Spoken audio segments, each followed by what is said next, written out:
much for to playing my game.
Shazam.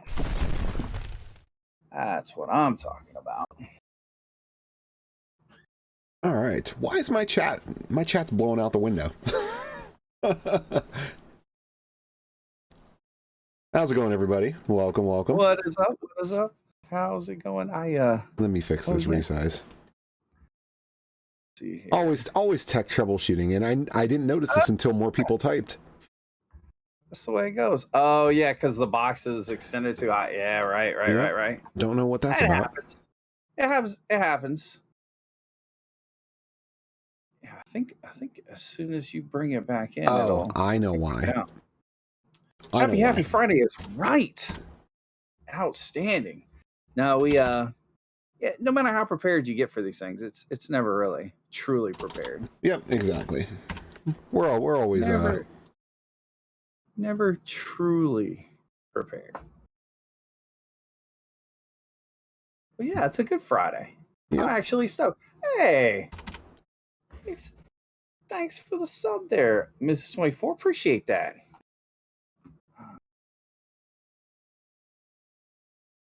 All right, there we go. Let's try this again.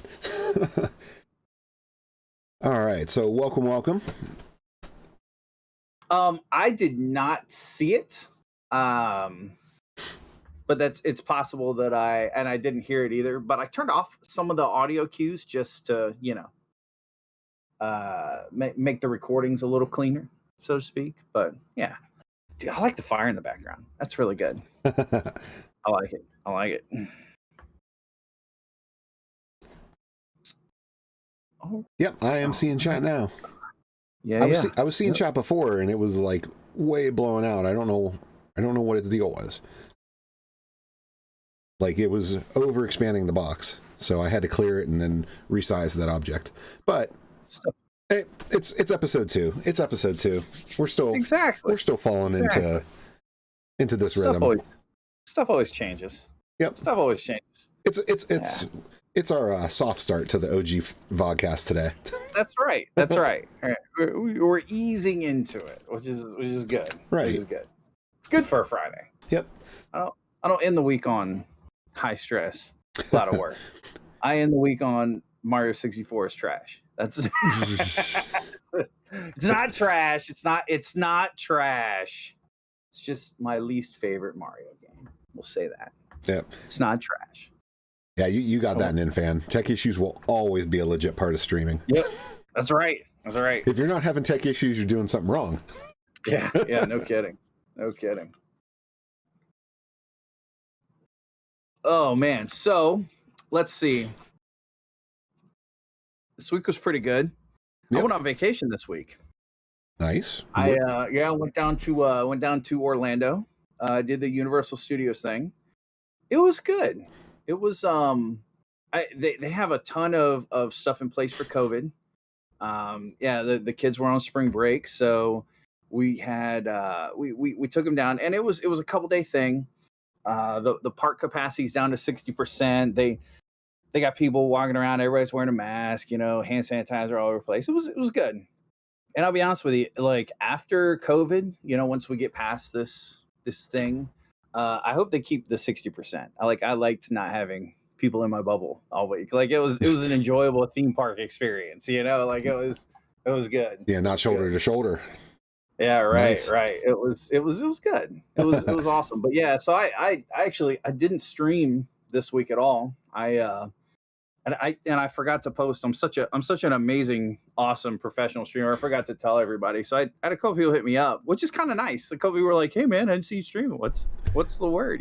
So that was kind of nice. It was like, "Oh well, yeah, somebody cares," Yeah, right? Like, oh, yes. Good. Exactly. Someone's missing you. Yeah, thinking about like, hey, what's going on here? It was good. But no, it was a very good trip. It was very relaxing. Nice to get out. Our first trip since kind of everything happened. So yeah, it was fun. Oh, very nice. It was pretty good. What about you? How was your week? It was good. We did a couple retro streams. We finally finished that wonky game, the Wily Wars, the Mega Man game on Sega Genesis.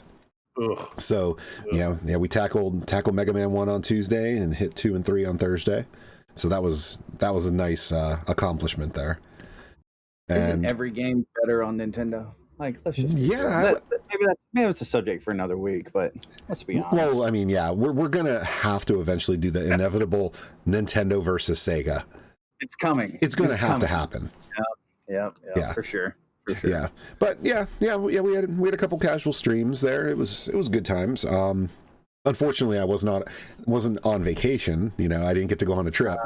So eventually, it's tough. It's tough being awesome all the time. I tell you. No, it was good. We needed to get out. It was nice. I highly recommend it.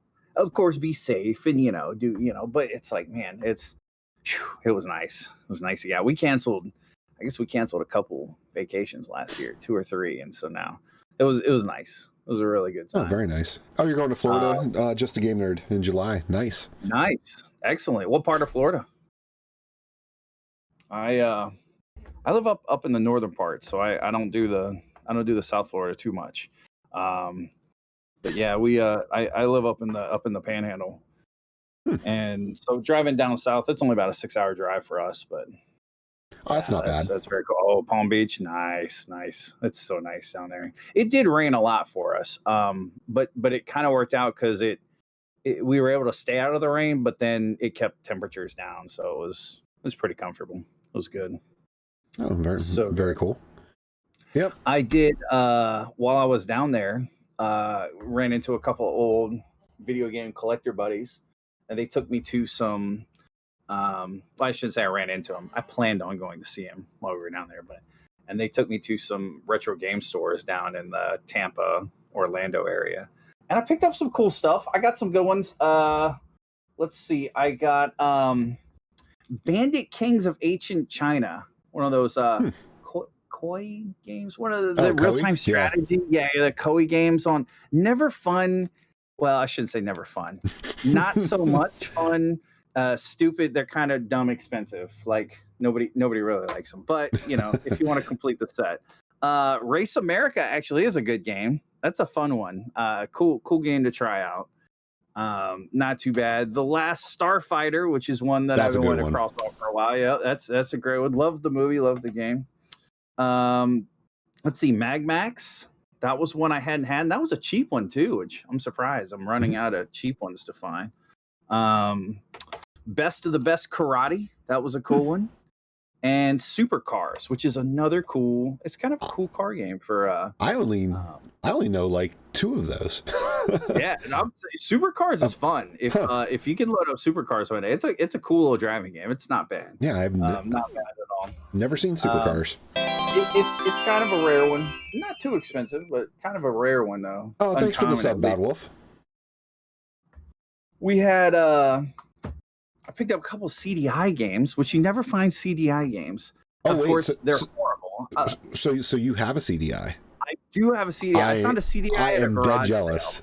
I'm so jealous. I was in my grandparents' neighborhood, and it was like garage sales. Like, oh, okay, sure, why not? And I go through, and there's nothing in there. It's typical your grandparents' house. And then I look in the audio rack, and there's a CDI, and I'm like, huh. There's a stack of games next to it. It's pure insanity. I was like, wow, $60. Have the CDI. Wow. All the hookups, a bunch of games with it. The remote, which is crazy. Oh, okay, the remote, not the controller one. Yeah, no, it's the remote control one with the little analog stick in it. I got you. Okay, that's the one that I had experience with. But then I've seen people who have the one that's like a gamepad. Right. And I've never seen that in person. Anyway, the system is crazy. Battleship was one of the games I got with it, and it was very it's cool because it does like this FMV, like actual battleships firing off and stuff when you get hit. It's really neat. One game that came with it, it was it's an Aesop's Fable, so I shouldn't say it's a game, but it's kind of like an interactive story for kids, right? And it's How the Camel Got Its Hump, but it's read by Jack Nicholson. And it is What? it is pure insanity. And it is Jack Nicholson, like the shining Jack Nicholson reading a kid's story. It is crazy. I think I speak for everybody, and that needs to be a stream. That needs to be a stream. 100% we'll get that put up. It is good. Skeptic, what's going on, my man? Welcome. The game is crazy. Huh. It is very the story, him telling the story, he's like, and then the camel, he's just it's nuts. It's pure madness. But yeah, 100% we will hook up the CDI. We will play through Jack Nicholson and how the camel got us home, and it's great. It is maddening. Oh, very nice. But yeah, so I picked up Sargon Chess, Palm Springs Open. So little golf game maybe. Looks like it's got some FMV, and then the chess games are always fun, stuff like that. But yeah, I got a handful of them, a couple movies for it. Pickles, how's it going? Pretty good. Skeptic, not too bad. Talking about some pickups this week from my trip in Florida, my South Florida trip. Let's see. Yeah, 100%. You should try Supercars. It's a good one. If you can load it up on like the EverDrive, it's a good time. Yeah.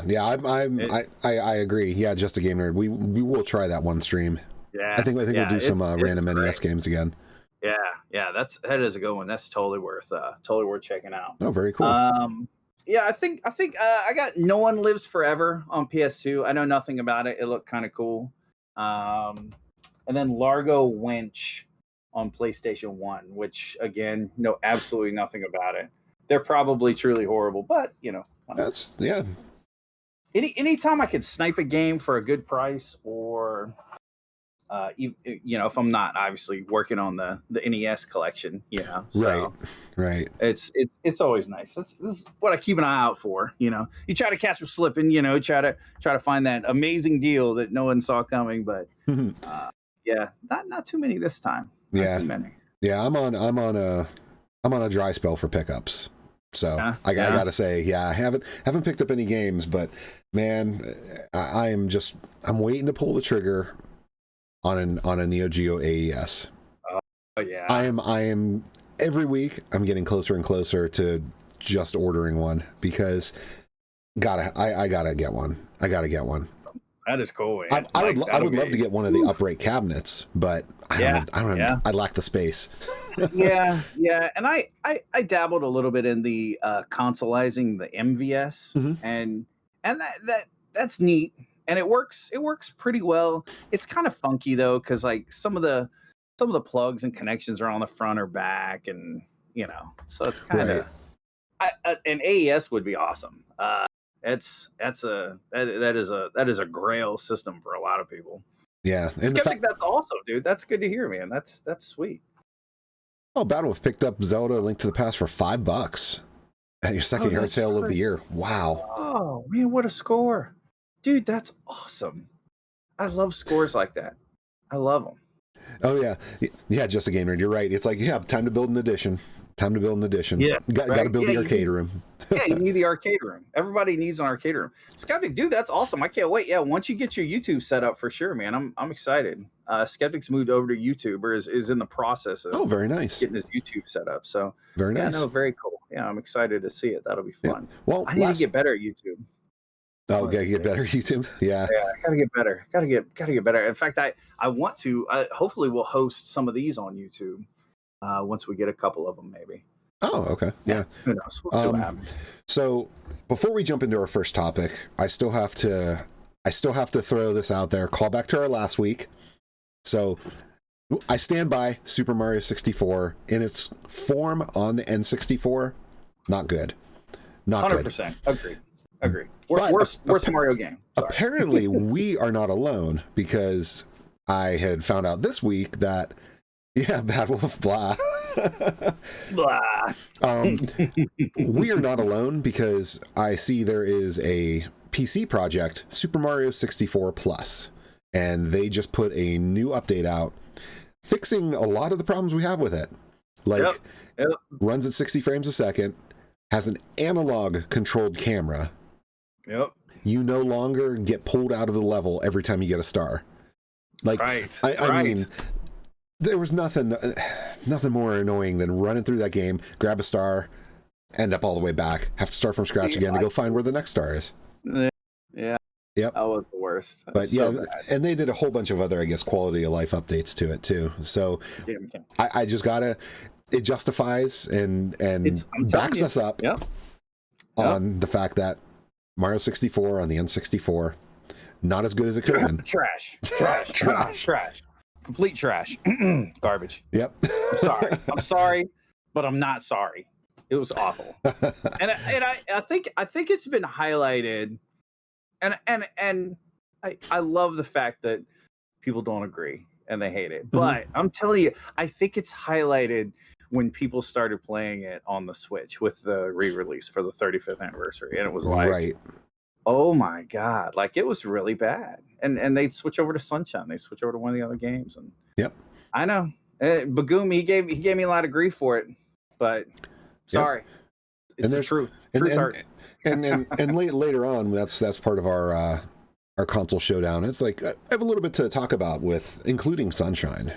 In there. Yeah, for sure. But yep.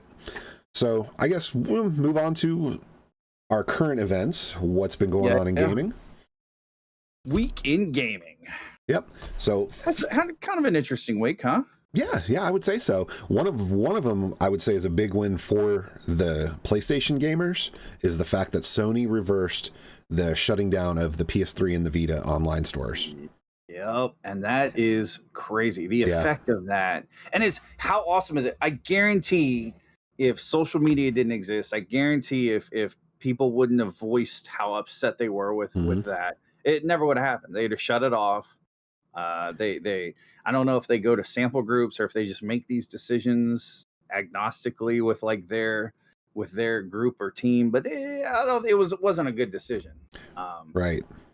And it's interesting too, like collectors and resellers in that market. PlayStation 3 games shot up the second they said that, dude. They went up by almost 50-60% on some games, and now it's crashing out again. So if you ran out and bought a bunch of PS3 games, I'm sorry.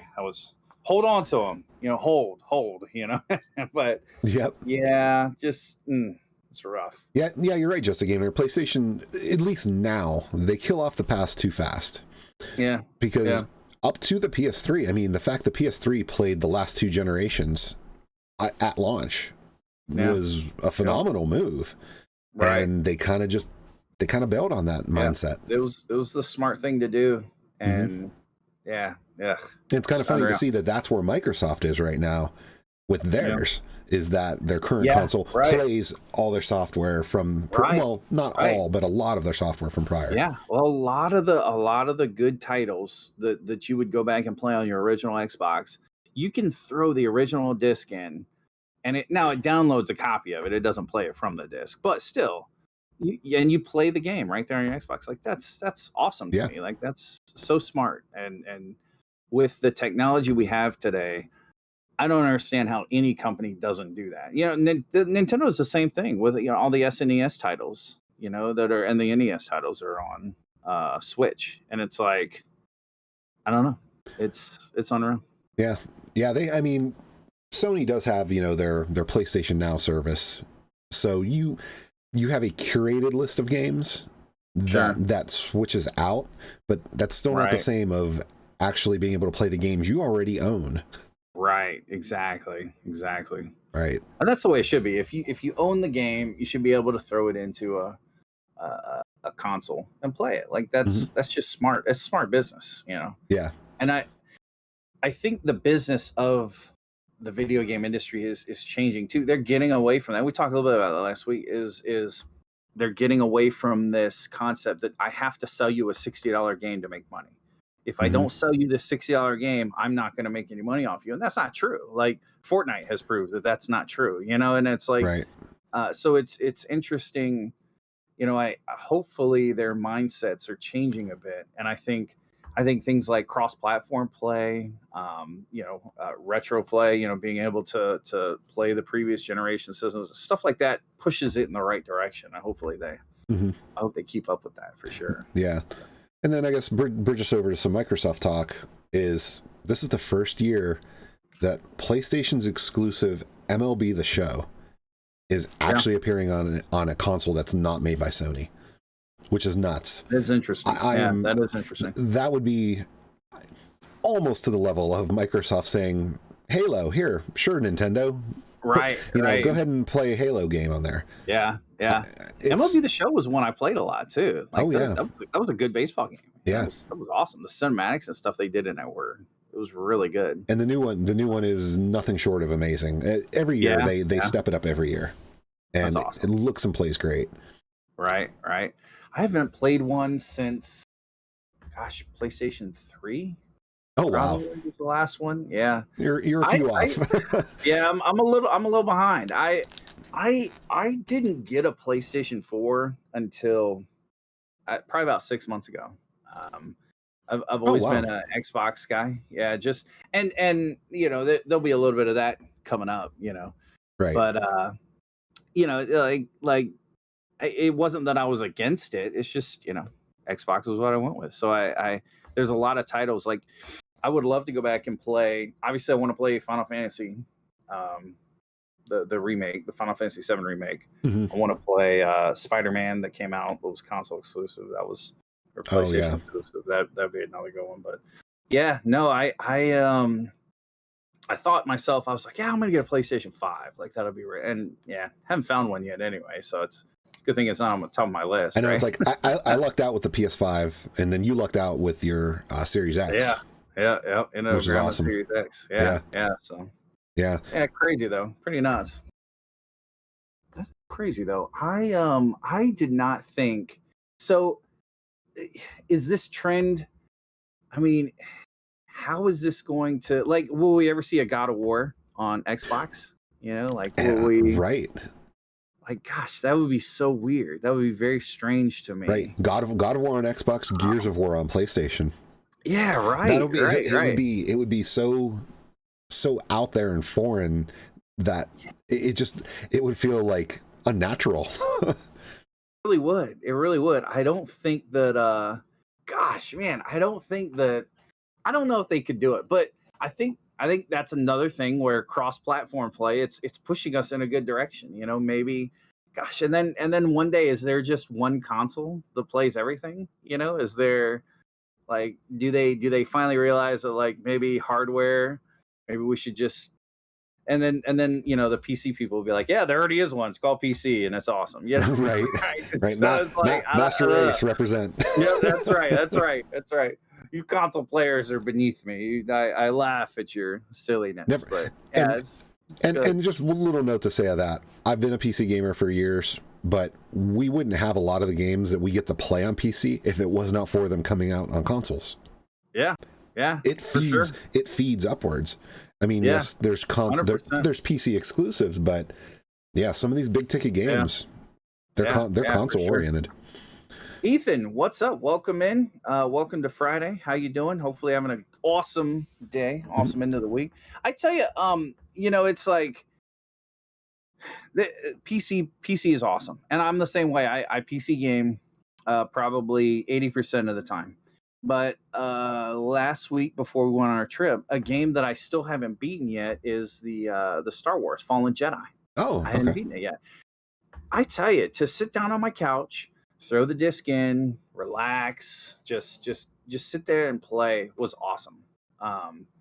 And console gaming lets you do that. You don't have to set up this window for your chat or this program for your TeamSpeak or this program to run this in the background. So you throw the disc in, you turn on, you play, and it's like, yeah, that's nice sometimes. That's just, and what you lose in graphics and things like that. Yeah, I get it, but man, it is nice. It is nice to just have that just, I just want to play.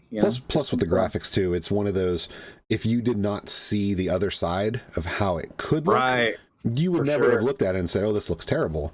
Absolutely. Yep. Yeah, you're right. Yep. You're right. 100%. For sure. Oh, yeah. For sure. Yep. So let's see. We have, well, with Microsoft news, this one's kind of funny to me. So Microsoft finally makes free to play online games actually free. Because they no longer require you to pay for Xbox Live service. Which is something that I can't believe they got away with as long as they did. Yeah. Yeah. It's completely insane that well, I don't have gold, so or ultimate, I guess now, and it's like, yeah, that's funny. The services, and that's funny too, like we'll probably get into that a little later too, but like PlayStation Network and things, how they used to have a free side to it, and that was really cool. That was kind of a benefit to it, but it wasn't a great network. It was kind of it's like if you wanted to play with friends and have an enjoyable time or even be competitive, it was you couldn't be on it. So it's like but then PC doesn't pay for network access, right? So and sometimes it shows. Sometimes you do have the problems with connectivity issues because there aren't dedicated systems, but right. This is kind of a deep thing, a little bit on it, but how do you feel about subscription style games like WoW and stuff like that? Yeah, see, previously I was all about it. Like I got into WoW and I would spend a good portion of every day playing WoW. Right. And so I had no problem paying that subscription. But since my gripe is it's a subscription for that month, not a subscription for how much time you play. Right. Today, like nowadays, I couldn't commit to WoW. I would be paying so much money and not putting in the hours that I could really get out of it. I'm of the feeling that the pay to play services almost need to do like how cell phone services of old, where those you paid by minutes. Well, maybe it's hours, like AOL, like AOL back in the day. Yeah, right. You get so many minutes a month or whatever. Yeah, right. Exactly. Yeah. So like Warcraft, it's like have that fee and you get X amount of hours. After that, you pay for the next step. You can have like tiers. Oh my goodness. I would probably be more apt to sign listening. Yeah, I would. Blizzard's probably like, I mean, I would be more apt to sign up had I known that if I can pay that. What is WoW up to now? $17 a month or something like that. Yeah, something like that. Yeah. So if I paid 17 and I got, I don't know, 60 hours or something like that, like I'd be lucky if I put 60 in now. But to know that time stayed, so that 60 hours I could spread over 2 months. Right. Yeah, because so okay, I will say this. I am not a WoW player at all. I had a buddy that I worked with for a while. He really wanted me to get into WoW because we were playing other games together, having a great time. And he was like, look, I'm going to get you into WoW. So when this new season drops, I'm going to buy you a month. We're going to get you in. I'm going to show you, how we go on raids, how we do this. You're going to love it. It's going to be awesome. I swear to you, Pixel, I fell asleep one night while we were playing. Like I just you're not alone. There are definitely times where the grinding and it's like the go kill 6 chickens and turn it in. I'm like, dude, if we do this for another 6 hours, I'm gonna burn my computer down. Like I can't do it. I'm like, but like when I watch people play WoW, I've got a work buddy now that plays. And he's in a guild, and they go on raids and things like that, where they're actually doing these big raids and stuff, and that's kind of cool. And I'm kind of like, okay, like I see that, but I'm like, dude, there's so much to get up to that point, though. That's the hard part. And so I feel like when you take your game and you decide, okay, we're gonna make this a subscription service style, like the way they did, you are basically saying, I don't care about getting new people in. This is just for the people we already have. Like, I don't think you're not going to convince me to start up the game and get through all that crap. All right. All the stuff that you have to get through before you're a decent level character where you can play and enjoy the game. Right. And then pay month to month. Like, I don't know, man. I don't like the subscription. I don't like it. I just don't. It's gross to me. And I'll tell you what, just a game nerd. Yeah, just like in-game purchases is the same way. So pay to win is awful. Yeah, right. I'm not paying $17 a month to go slaughter chickens. And hey, look at so in this month I made level 8. That's awesome. And oh, by the way, when I went back to town to sell my crap gear that nobody wants, I got killed by somebody that's like a level 99. And like I'm like, bro, it's no. Yeah, I can't do it. I couldn't do it. Yeah. Yeah. The PvP definitely puts some more stress on it. Right. But it's like so Destiny, if you think about the style of game, Destiny 2 was basically a skin different WoW. It was the same type of, once you beat the game, it became this grind for loot, grind for gear. You know, you went on raids, you went on. I enjoyed that game more than I enjoyed WoW. But why? Because they're the same style game. You know, they looked a little different, played a little different, but at the end of the day, you're doing the same type of thing. Now, I will say Destiny 2 also did wear thin on me because, you know, the grind. But right, it's like, I feel like there's a better opportunity to bring in new players, new fans, new anything if you don't do the subscription thing. The subscription stuff just I hate it. I hate it. Fortnite pretty much the same concept, just a game nerd. Yeah, Fortnite's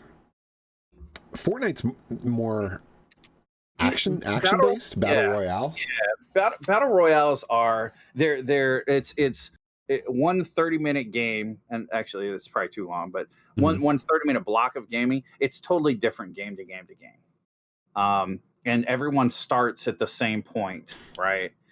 So even if you're like a level 100, you still start with the same weapons, the same everything. You know, the ground loot. Yeah, you have to go scavenge. So it levels the playing field for sure. Fork knife. I like that Ninfan. Play some fork knife. Nice, Ethan. Nice. Yeah, I threw that up there just for you, buddy. I knew somebody would snag it. That's good. I like it. So if you're just joining us, we're the stuff we're talking about right now, we kind of got a little off, but it just like the kind of the concept of game companies creating these subscription services and having like free to play games that you can only play, like Microsoft is where we started, but you can only play them if you subscribe to their service, you know, and that's not, I don't like it. Especially because when on other platforms they were absolutely free, right? But they put them behind their paywall. Yep, 100%. Yeah. In-game purchases are definitely the way of the future. And that's kind of what we're talking about too. Is I don't have to sell you a $60 game anymore, because I know over the next year you're going to spend triple that in skins and some look and some battle pass where you unlock things that other people don't get to unlock. Like that's how I'm going to get you, you know, like that's how. So yeah, I that's definitely the trend, I think. Hey Tyler, how's it going? I think it'll be that way for a while too. I think, and I don't exactly hate that, because just about every single one of those games I don't give a dime to, and I get to play and have just as much fun as the next guy.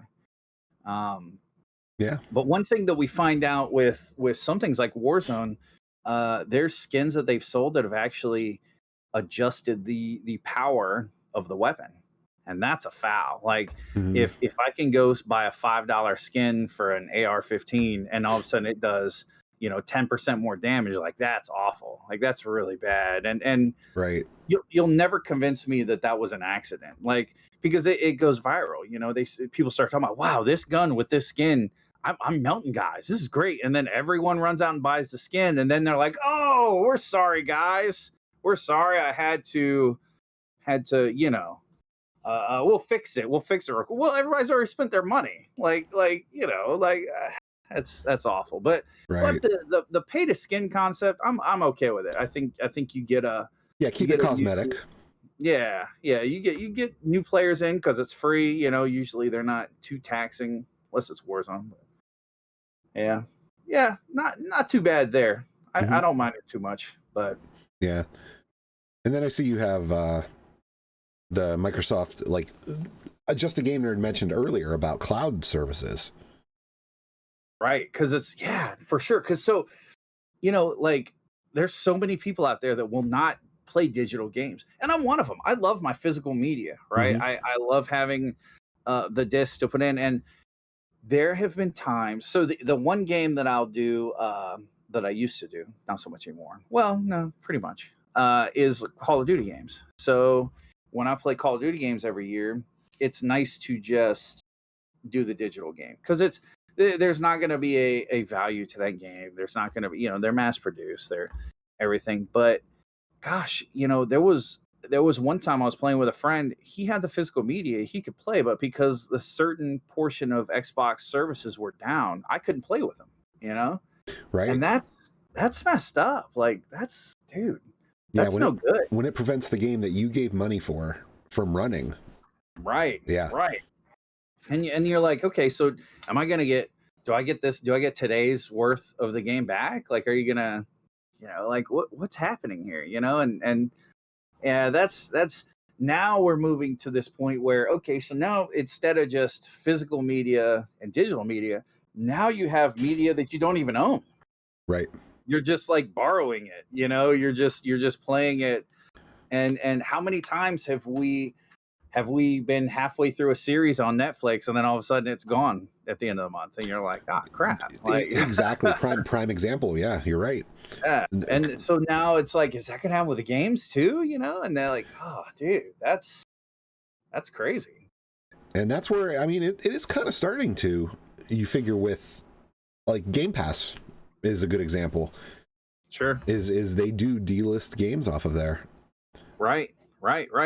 And so I guess the benefit of it for these publishers that are lower budget publishers, and or indie publishers, and it does give them an avenue to get their titles out there, to so that their talents as game developers can be discovered in the industry. It's almost like having a resume, right, like on Monster or something. It's like, hey, did you play that game? Yeah, I did the artwork for like, oh wow, it was so good, right? So, but oh man, just I will say too, being able to play on the go is kind of cool. And not because so I travel a lot for work, and there was a time I would pack up my Xbox and throw it in the bag and take it with me, and like I'd set up in the hotel and I'd play in the evenings, and it's like not having to do that, being able to play on your phone or something. It's kind of cool. Yeah. Oh yeah. Kind of cool. But dude, I don't know if I don't know. I hate to see us like when the Xbox One came out and they were really pushing hard for all digital. I was not a fan. I don't think I ever will be, but we got to be going that way, right? I mean, let's be honest. Do you have physical media PC games? Just like I can count on one hand of as far as current era stuff, I can count it on one hand. Yeah. Yeah. And it's like, dude, everything is in Steam. Everything is in. And to top it off, I have bought what otherwise look like physical media. Buy it. You open it up. It's the paper in the shape of the disc with the Steam code on it. And it's like really? And like, so what if you were, I mean, infrastructures are getting better around the world as far as network and internet. Right. But what if you happen to want to buy that game so you can play and you don't have good internet to download a 50 gig game? Exactly.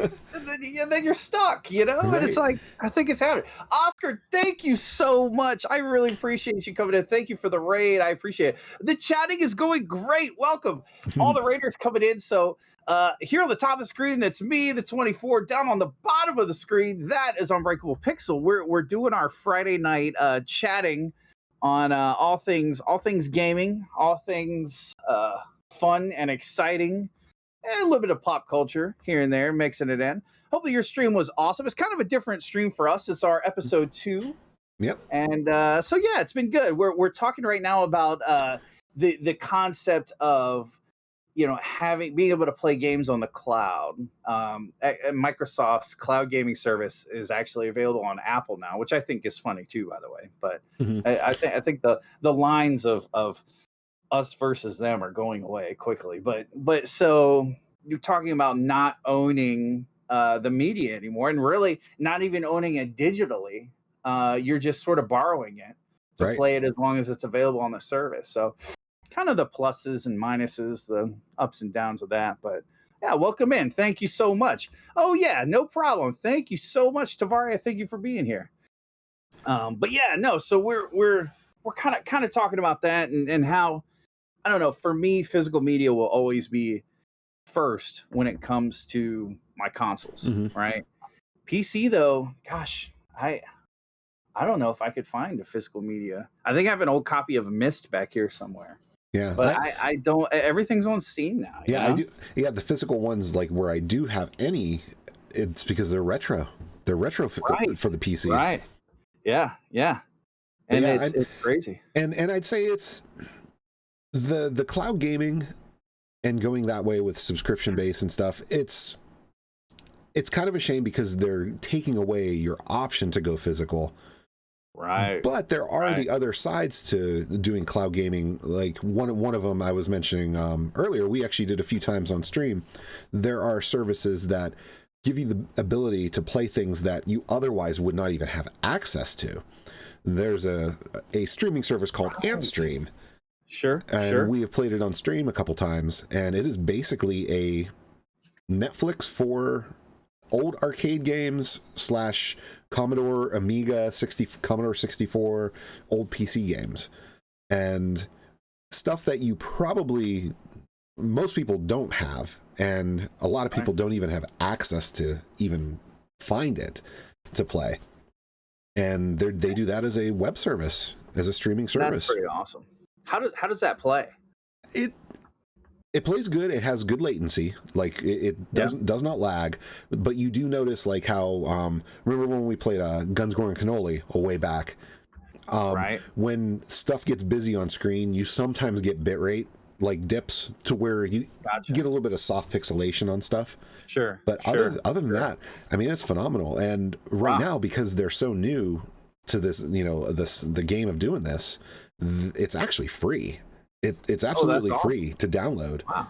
They have a subscription plan that like will take, I think it takes ads away, which I couldn't even tell you if I've even seen an ad. So maybe those aren't even in place yet, but that's awesome. It is pretty impressive that just a little app and it just runs. And that is pretty neat. It is cool because that gives you the ability to play this obscure stuff and unattainable stuff. Because not everybody can have like a Mortal Kombat arcade cabinet and play the actual arcade game. I mean, I know there's emulators, there's ROMs, there's ways to do it, but you're doing a lot of, shall we say, extra work. It really is. It is. To 100%. Get it to run right. Whereas this service goes, you hit play, recognizes your controller that's connected to your PC, and you just go. Yeah. No, that's awesome. And let's be honest, the legality of such things too does come. It's nice to have a service that is taking care of that for you. You don't have to worry about, breaking any of the laws and stuff. That's really good. That's good. Yeah, exactly. Yeah, you have a legitimate method of playing these old games. That's awesome. Oh, Tyler, that's great. Hey, thanks so much. I appreciate it. Yeah, Oscar, that's an amazing point. Yes. How does your thank you, Tyler. Have a disk drive on it? Thanks for the bits, Tyler. Tyler, you're awesome. I actually do. I have a Blu-ray drive in mine. So funny story. So do I, because I'm old school. But so many computers now don't even have a disk drive on them anymore. Right. They don't. They don't at all. And I'll be honest with you, I almost didn't even put one on my latest machine, but it was almost just out of old habit. But I throw it on. Yeah, 3 PCs and 0 drives. But you're like everyone. Apple Bloom, you got Blu-ray on yours. Yeah, you're like everyone, dude. It's getting to that point where if you really needed one, you could get a USB one. So you can just plug it in and use it. You're absolutely right. But yeah, what? So Oscar, I'll ask you this, and Apple Bloom too. Apple Bloom said he does look at his or I should say he. I believe he. I might have spoke wrong. They. I spoke wrong. They. Apple Bloom, yeah. Have their copy of Witcher 2 on the shelf to look at. I love having copies. I love having copies of games on the shelf. I think it's awesome. I think it's so great. But it's a she. I knew it. As soon as I said he, I was thinking, Apple Bloom's not a he. Did you miss out? And then I'm like, no. You're probably right. And there's this conflict in my brain. But I what I meant to say was she, and I'm a dummy. So, anyways, but you're right though.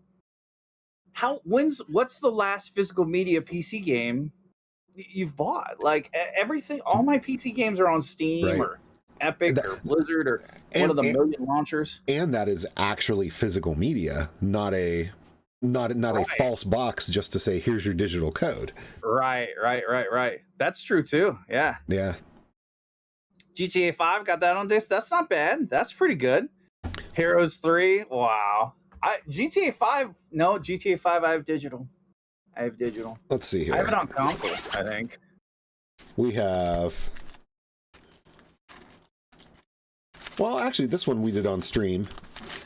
We did this back for my stream anniversary. Some Max Payne. Oh, yeah. See, and I could kick myself now because classic gaming me was like, I don't need the boxes. I'll put them all in a CD wallet. I did the same thing. I would love to have the boxes, man. I did the same thing. I've got all the old Star Wars games, TIE Fighter, and all the and they're all in a binder just like that. Oh yeah, check that out. Some Seventh Guest. That's awesome. These are things that I think are prospects for a future. Here's Quake. Nice. I think I've got Quake. Oh, and not to mention the X-Files game. I've got that too. Yeah, all 7.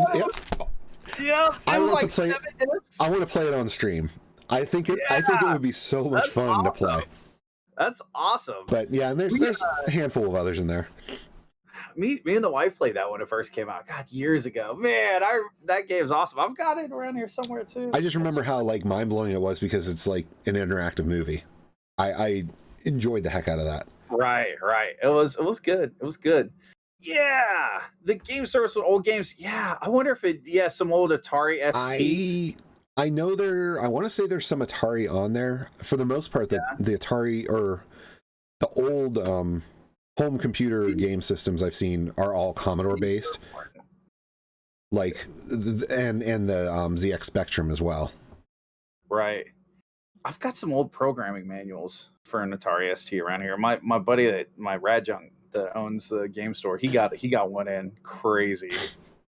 Elite 2 Frontier. Wow, that's awesome. That's awesome. I tell you, some of the older games of like that generation, I try to pick them up playing it. Like, and usually it's through emulator. Mm-hmm. I can't get into it, and I find the control schemes are so weird. Like, you need that original controller, or obviously in a lot of cases a keyboard. Not to mention that some of those old games required the huge thick manual that came with it. Because it had answers for things you had to do in the game. Like the one I showed, the Seventh Guest. I remember that had an actual book. Yeah, that's right. And I have the book actually on my shelf somewhere. But it was one of those ones that even to start the game, it said it would be like page 47, paragraph 2. What's the fourth word?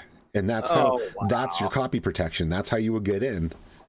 And you had to type that word in, and then it would say, "Okay, you're good," and it goes forward. Oh, Apple Bloom, that's crazy. A picture to get into it. That's nuts. Yeah, interesting. Yes, wow. Nin, exactly. That's really cool. That is really cool. I've got Diablo 2 also. Yeah, just game nerd. I've got Diablo 2. And what's funny is Blizzard had a setup where you can take your old Diablo 2 CD key, plug it in, and then they'll give you the digital download of it. Oh, that's cool. Yeah, through the Blizzard launcher. So I did all that. I finally got a setup, which was a lot more difficult than I think it should have been, but whatever. got it all set up, downloaded it. It doesn't play on my computer. It's yeah, I don't know. That's a bummer. It's awful. Yeah. So I'm looking forward to the Diablo 2 remaster. I think that'll be awesome. Yeah, some of those are the situation where you have to like set up a nice DOS box environment and really dig into it to even get things working. For sure. Oh wow. Yeah. I'm just looking. It's like some more prizes. Oh yeah, look at that! Wow, Unreal Tournament. Gee. And Alice played the crap out of Unreal Tournament. Alice was good too. I played Alice on PlayStation 2. Oh, okay. Is that a PlayStation 2 game? I think. Might have been PlayStation. I think it was that. I think it was that era. Yeah, I think so too. I think it was on PlayStation 2. And I know when the sequel came out, they packed in the first game, so you had the ability to play it then too. Right. Yeah. So maybe it was it. But yeah, I mean, physical. Crazy. I mean, back on our point though, it's like physical media. It's just these old games. Like if these were put out in the method that they're pushing things now with all the digital, there's no guarantee that you would even physically have the ability to play these. And and it's a shame. I mean, granted, now we have to make these computers jump through extra couple hoops to make them run, but that's because we're trying to use modern hardware. Right. If we still had the computer we had when we got the games, they would just work.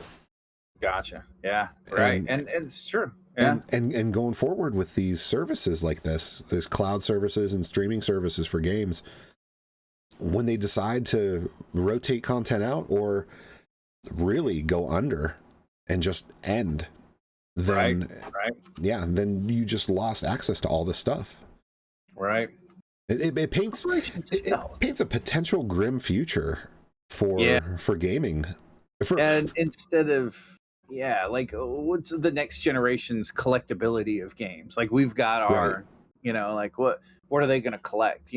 But then that takes you into like NFTs and all this stuff that's happening now that I can't even wrap my mind around. So it's Hey, Army Mike. This is interesting. Actually, Apple Bloom, I think I played Operation Stealth, but I think I'm thinking of an NES card. So maybe it was a different game, or maybe it was the same game, just on a PC port. I don't know. It sounds familiar, though. It does sound familiar. So kind of in my wheelhouse, another kind of update that we had this week. You said Army Mike, it was perfect timing. We got a Call of Duty update, which was awesome, and so we played a lot in my community. We play every so often, not as much as Army Mike would like probably, but we did get a modernization of things. We got new maps and stuff like that. Warzone got its big update, got a new map.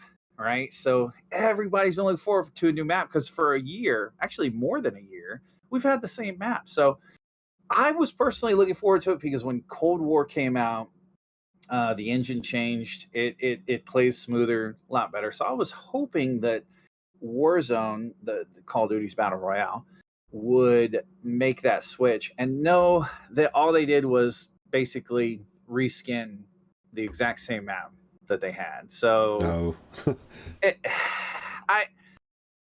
it's hard to complain. It's a free game. It's a Fortnite. It's pay to skin, but you don't have to at all. And so it's hard to complain about it. But at the same time, and they did come out and say that they will never modernize Warzone to the Cold War engine. And I'll be honest with you, I'm probably going to uninstall it. It's difficult to go back to the old engine, a different speed of gameplay and stuff like that. So it's kind of a bummer. Yeah, that sounds like one of those. It's like, you're not going to update.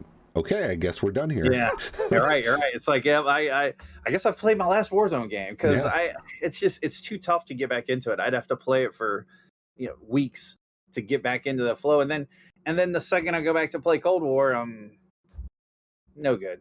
So Call of Duty did get an update. Warzone got an update.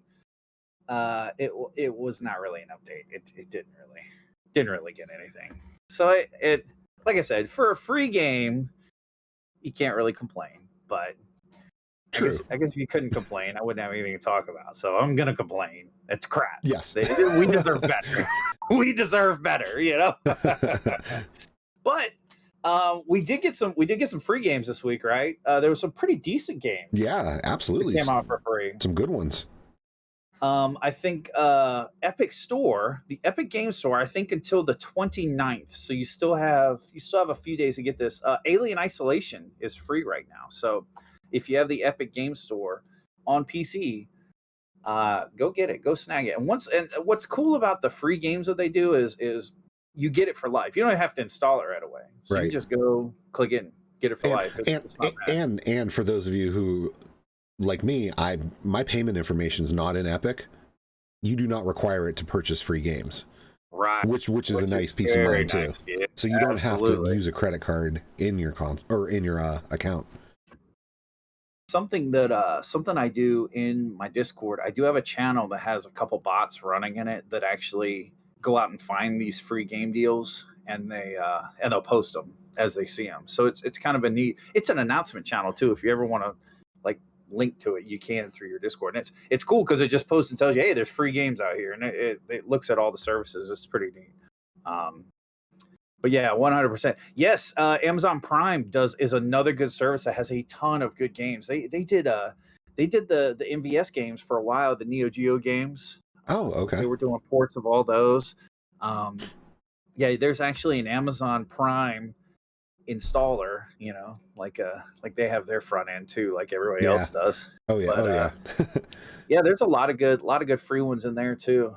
For sure. I think Steam Quiplash is a good one. That's a fun one to stream with chat. That's free. I think it's this week. Might have been just a couple days, but that was another one. I actually got to say, I did not know that one was free until we talked about it earlier. Nice. Yeah. Nice. Yeah. Awesome. So I'm gonna have to hop on and grab that because I don't think I have Quiplash. Worth checking out.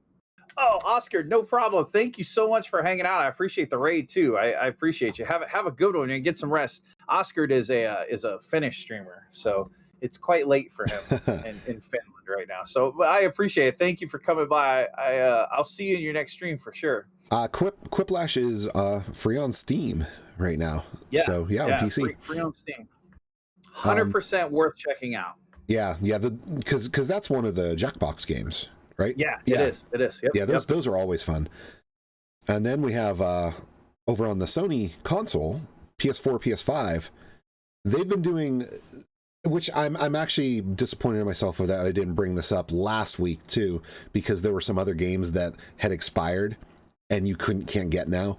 But they've been doing play at home since all the COVID stuff happened, and cool. You don't even require a PlayStation Plus account or subscription or anything. It's absolutely free. And they had put out like their Ratchet and Clank like new version, the PS4 game.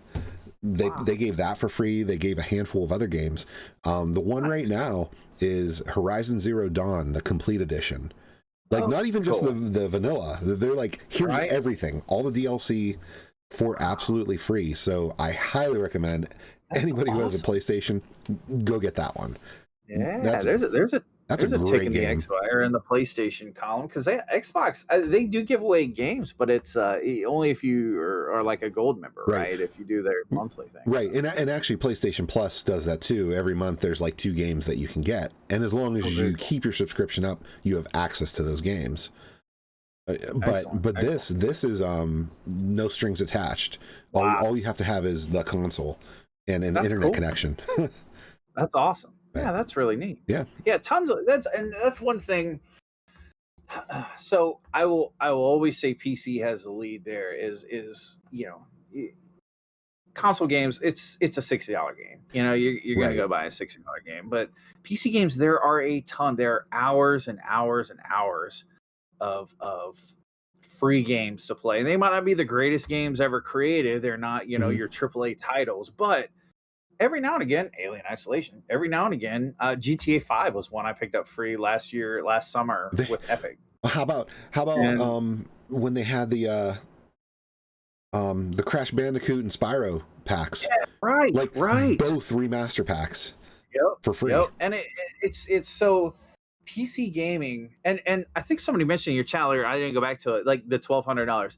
You do got to put some money into building a PC, but if you start looking at the cost of an Xbox and then $60 a game, I think it kind of evens out. I'd say I do have one gripe with free to play games. Here's one gripe with free to play games: Warzone cheaters. Like, oh yeah, their accounts get banned, and they just go create a new account. They just go create a new account and whatever. They don't care.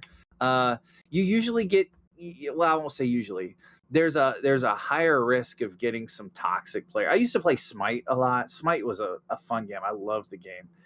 Free to play, and you got some unfavorable teammates at times, just because I won't say it was an age thing, but some younger folks, some just angry folks. So I don't know. I do feel like maybe if you had to pay an upfront cost, maybe it filters out some of that. I don't know. You're right. It does. It's kind of like the admission in, the paying admission. Yeah. When you pay to get into a movie, for instance, for kids, when a kid pays to go to a movie, they act more proper in that theater. Right. But if they snuck in with friends, they're gonna act like fools. Oh, they're throwing the M&Ms at you. Right. You're throwing a kid over seats. You're getting kicked out. It's exactly. It brings a different. I think it brings a different behavior when it's something that they've actually invested into, and it's not just free and go right in. Oh, Apple Bloom. Yeah.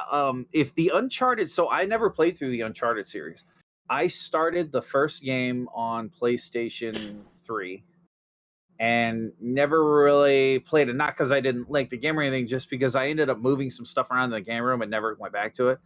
If the Uncharted series came to PC and was like remastered, dude, I would love to play that. That would be awesome. Like that'd be the way I would get to enjoy the series. And so I agree. That'd be a great one. Great one to have. I'm hoping that PlayStation goes the route of like Xbox and making things, which Xbox has the Windows connection, but making games that are on PC also, have some sort of PlayStation service. That would be cool. Which I guess we can file this under the rumor category, is something that is in the works. That would be awesome. Rumor, speculation, but I guess it is something that is in the works, because I believe the whole MLB The Show showing up on Microsoft's console was their first step in testing audiences. Yeah, for sure. Ethan, I saw your link too, buddy. That is funny. Rich equals 24. It's easy. It's easy to remember. Because you figure previously, Sony exclusives, Kingdom Hearts. Right. That was Sony only. And the mainline games. Obviously, Nintendo had, some on the DS, on the GBA and stuff like that. But those were mainline Sony games. Yeah. Then the third one came out on the Xbox, but then the entire mainline trilogy came out on PC. Right. So they're obviously, that's not Sony Studios. It's not PlayStation Studios, but we are starting to see some cross interaction between these platforms now, because I mean, from their end, they got to look at it and there's money to be made, and people will absolutely buy this stuff if you bring it to a platform that they prefer. For sure. I know Steam, so many times I have looked at a free game or picked up a free game and it's played well and this and that. And sure enough, Steam has said, hey, if you like this, you might also like this. And I end up buying it, and it's like, it's pretty cool. Is there a service on PC already? Is that for PlayStation games, Apple Bloom? Well, yeah, from PlayStation, really? Yeah, PlayStation Now will run on PC. PlayStation Now runs on PC. That's excellent. And it'll take any controller input basically, but those aren't remastered. They're basically just ports or emulation. Right, of the original. It's basically cloud gaming of the PS3, PS2. I want to say there might be a few PS4 games in there, but it's all cloud processed and then streamed. Gotcha. Interesting. That's interesting. I did a sample of PlayStation Now. I didn't stick with it because, once again, back to that subscription service plan. Yeah. You're paying that monthly, and I know I'm not using it enough. So I just kind of let it go. Yeah, if you're not going to use it, it's tough to pay that every month. Especially, it's like look at the backlogs. Yeah, right. These are games we outright bought. Yeah, and I haven't played through them all. I don't need streaming. Right. Yeah. My Steam library is full of games I haven't played. You know, it's like we're talking about these free games. That's a negative to getting free games all the time. I never play them. Right. Right? I got GTA 5. It was so awesome. I've never played it. Yep. I need to play it. You know, I gotta do it one day. I gotta crack it on. It's bad. Oh yeah, that's another big thing too. Apple Bloom, internet in your area means so much. There's so many people in our country out in the Midwest where, you know, Elon Musk is trying to solve their problem, but you know, people, if you don't have a good internet connection, these are not solutions for you. You know, so if the industry pushes 100% that way, you're alienating, you know, a good percentage of your player base, and that's not good. Right. Even Nintendo dabbled with the cloud gaming. They put Control on the Switch, and the new I don't know if it was the newest Hitman, but one of the Hitman games, but it was cloud based for, you know, so that way you can actually get it, you know, looking like the game should look, because the Switch is the Switch. Nintendo was never about power as they got into their later game here. But yeah, I mean, Control, huge physics-based game with all this graphical flair, and it ran because it was cloud-based. But like you said, if you don't have the internet, you can't even play it. Yeah, no way. Yeah, it's not even like you could turn settings down. Yeah, no kidding. It's just it's not gonna work at all. Yeah, so I can only assume that in Scotland it's got to be similar. You know, we have our areas. Your metropolitan areas have great internet, you know, but then as you get more rural, it's difficult. It's difficult to get a signal out there. You know? And yeah, you know, satellite internet was neat, but the latency is just it's not good. But maybe Mr. Musk is going to solve it. Yeah, you're right, Ninfan. You can't afford any more subscriptions. I'm with you. I'm with you. Right. It's that collector mentality is, well, what if I want to play one of those games? I need that service, so it's there in case I want to play it. Just I'm never going to fire it up. Yeah. It's the same thing with video streaming services. This is the same thing. Right. Like streaming services were supposed to rescue us from the cable company, and I swear now they are the cable company. They're a la carte cable company. Like we are nickel and dime. You're right. I'm serious, man. It's crazy. I do have to argue those streaming services, some of their original content, I don't even watch network television anymore. Oh, I'm the same way. I'm the same way. I'm straight up. I have not had cable TV for years. I just, it's good. And it's Netflix is making, so, you know, Netflix went streaming, right? And the blockbuster people tell you that's not what killed them, but I'm sorry. Like, Netflix was smart. They were ahead of the game. And then Netflix now, dude, the content, the original stuff that they're making from their studios is like really good, you know? And Amazon's, I think, right behind them. I think they're making some good content too. Well, then you have, I mean, HBO Max. HBO's been solid. Oh, forever. Like 100%. Plus, I think it was and I know we're getting way off topic with this, but I know it's it was an interesting test the waters for the fact of all this COVID stuff that happened, that Warner Brothers is like, first run movies, all of our 2021 first run movies, right to streaming. Day and date with theater. And crazy. It's amazing to be able to do it. I hope it doesn't kill movie theaters. I still love movie theaters. Yeah. I hope it does. But at the same time, try to open a movie theater in America with the licensing and the expense of it. It's not a practical business venture. It's not. And so maybe if this shapes that industry a little better and gives people an opportunity, I'd open a theater. I'd go get a loan tomorrow and I would open a theater. But you know, the percentages and the things that you make on that is just it's ridiculous. Right. And so maybe this will help that in a way to kind of put things back into perspective of that. It needs to be an event to go out to the movies. Not just here's the movies, here's 50 movies at this theater. Exactly. It needs to be the spectacle. Yep. Oh, Apple Bloom, you're watching WandaVision. We're gonna talk about WandaVision here in a little bit. We're gonna break into that. So that's awesome. That's good. I'm glad you're watching it. So I will say our topic of the week. Yes, if I think movies. I'll say one more thing. Movie theaters have to overcharge, not because the movie theater is greedy or the movie theater wants to overcharge. It's because of the pressure being put on them from the studios. Right. It's because of how much money they have to send back to the studio. Not to mention, I and little tidbit, this is obviously not current numbers. Things might be different now, but when I used to work at a movie theater, we got to know what these numbers were in the ratios. There were, more often than not, first 2 weeks of, big blockbuster movie, first 2 weeks, the theater sees zero from ticket sales. Right. Zero. Right. So since they're not getting any of their ticket sales, that's why you're paying $5 for a popcorn. Because why the food's so expensive. Because you got to keep the lights on, you got to pay the employees. I mean, yeah, it's insane. Yep. If the studios weren't putting that pressure on, they wouldn't have to charge like they do. And and then even after that, they only trickle out to be, okay, now the theater gets 3%. And then the theater gets 5%.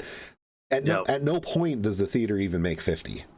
Right. Yeah. And that's, you see these blockbuster movies that stay in the theater for months and months and months. And that's why, it's like, because so they can start profiting, making money, it's like, but anyways. So I know. I love the movies. I absolutely love the movies. I love it. Yeah. I think, we'll have some future conversations on this. Oh yeah. Absolutely. 100%. Cause I got a lot of, the OG VODcast will solve the movie theater issues. That's right. We're going to solve it all, and then maybe open a theater, and that'll be good. That'll be solid. But our main topic this week. So carrying on from like the topic that we had last week, where we talked about Nintendo 64 and how it was awful. No, I'm just kidding. Our console wars, we'll call them. So this week we're talking about Dreamcast, PlayStation 2, and the original Xbox. I feel like and GameCube. And GameCube. Yeah. Like it's tough for me to put Dreamcast and GameCube in the same. Really? I don't know. It's tough for me. I feel like they're not separated by far time. I know. It's crazy to think they came out. Dreamcast was so advanced. Like it was just, but I guess we'll get into it. But I personally never had a Dreamcast. I never had a GameCube. I was a PlayStation 1 guy. Had a PlayStation 1 through high school. When PlayStation 2 came out, PlayStation 2 guy. And then I ended up getting an Xbox, and it's actually a funny story how I got my Xbox. We'll talk about that in a little bit. So if you had to pick one, what's your favorite? Ooh, that's ridiculous. I know. Yeah, I know. It's a tough question. Because I have actually owned all four from back in the day. I actually did Dreamcast. I got that on release because the Dreamcast originally, over that summer, they had a preview program to help promote it through Hollywood Video, where you could rent it before release. And I remember doing that. And after you got it for 48 hours with Sonic Adventure. I put time into that game, and I'm like, I am buying this console when it comes out. That's awesome. Bought that day and date when it released. PS2, I bought a little into its life cycle. Same with GameCube and Xbox. But yeah, I mean, gosh, I would say the fondest memories are probably Dreamcast. Wow. No kidding. Yeah. Wow. Because I got to go Dreamcast. How about you? What Nintendo adds? I'd say so. For me, I had a lot of fun on the PlayStation 2. I'll say PlayStation 2. I didn't have a GameCube. I didn't get a Dreamcast, and my Xbox was much later in it. So I PlayStation 2. I played a ton of games on PlayStation 2. I was probably with you for Xbox. Being late in the cycle. Right. Yeah, it was much later. So I'd say PlayStation 2, not because I think it's superior, but just it was kind of like my go-to back then. So I think even today, Apple Bloom, I just got to say, okay, look, Sega's cool, but it's not better than Nintendo. And you tune in on future VODcast. We'll talk about how Nintendo does everything that Sega can't. But that's okay. That's all right. No. Nice, Broom Hatter. You still have your GameCube. I do. I have a Japanese orange spice GameCube that I put a chip in to where it'll play US games and stuff too. Oh, nice. I love it. I sit down and play it. Not an unpopular opinion, but I do think Sonic. I do think the best GameCube that's ever been made is a Wii. I think the Wii plays GameCube games so much better than the GameCube did. I'll give you that. And that's the backwards compatibility at its prime. Yeah.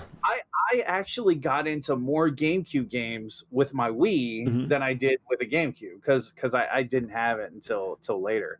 I liked my Wii. I think the Nintendo is always going to win with those first party, just Mario Kart, Zelda, Mega Man, like Metroid, good one on the GameCube. A lot of people love Animal Crossing. Yeah, and F-Zero on the GameCube was phenomenal. GX was great. The Harvest Moon game was kind of like Animal Crossing. So GameCube's titles, I feel like if you just sliced out those main, IPs from them, dude, that's a great console, and then Xbox had Halo. I mean, there were other games, obviously, but Halo was its big, carrier back then. And for Xbox too, that was their first foray into a console. So they were behind the curve. For sure. So they didn't really have the IPs. But Xbox was interesting to me too, because if you crack into an original Xbox, it's like a computer. I mean, it is a computer. It's a PC. It's a single board PC. And it's one of my favorite things on the Xbox was the games that would allow you a custom soundtrack, because you would rip your CD to the hard drive. Yep. That's right. That was really cool. It was like, I think Microsoft did a good job of going into that PC style of thinking. And now the stuff that they were doing then is typical on any console. It's like they're all PC based. They're all, they all seem to do that. PlayStation 2 was my first dabble into online gaming with friends. I got into sports games really big on my PlayStation 2, and actually hooking up a network connection to it and playing online games. It was my first dabble, and that was so much fun. It wasn't great. It was great for us at the time, right? It was like, wow, it was so amazing. But I did play some. I used to play FIFA and Madden with friends online. It was good. It was kind of cool. But and then Dreamcast, I never got a Dreamcast. In fact, I have a Dreamcast right now, and I think I have 2 games for it, and I don't even think it's hooked up. Oh wow! I don't. Oh no, it is hooked up. I lied. It's hooked up. But I in fact, when I first turned on a Dreamcast and it was making the noise the Dreamcast makes, I thought mine was broken. I was like, oh my God, it's making all this grinding weird noise. I don't know. No, that's just the sound of the Dreamcast. It's just Dreamcast. No, it's fine. It's fine. I'm like, oh, okay.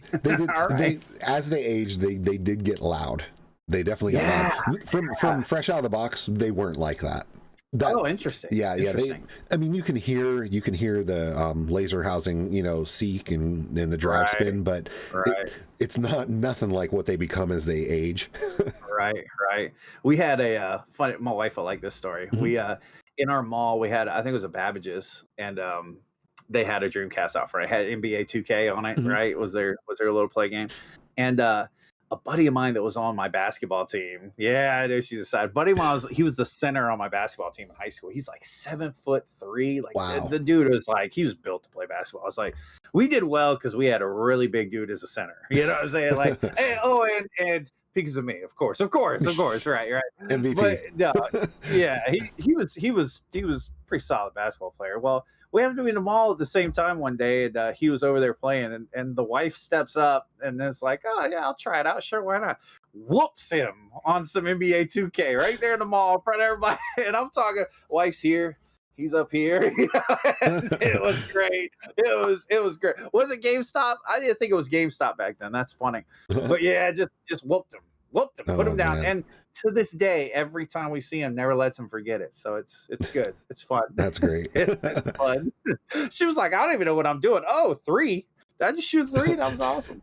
Little bit of a grandma's boy attitude. It's like, oh, is that my high score? Is that a high score? did I break it?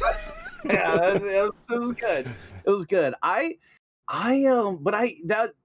That's one of my few experiences with Dreamcast early on, and I know a lot of people played like Shemu and like some of these games and titles, and they're like, my buddy owns a game store. It's like his favorite console, and I'm just like, I don't know. Like, it looks great. It's beautiful. Right. See where I feel the Dreamcast, what really, really brought it to the forefront at that time was the fact that Sega was strong in the arcades at that moment. Sure. And Dreamcast was arcade perfect replicas of the game. So you had games like Crazy Taxi. You had games like House of the Dead.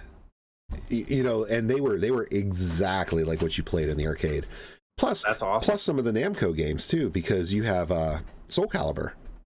Calibur. Right. Ironically, Soul Calibur on the Dreamcast is actually a superior version to the arcade graphically.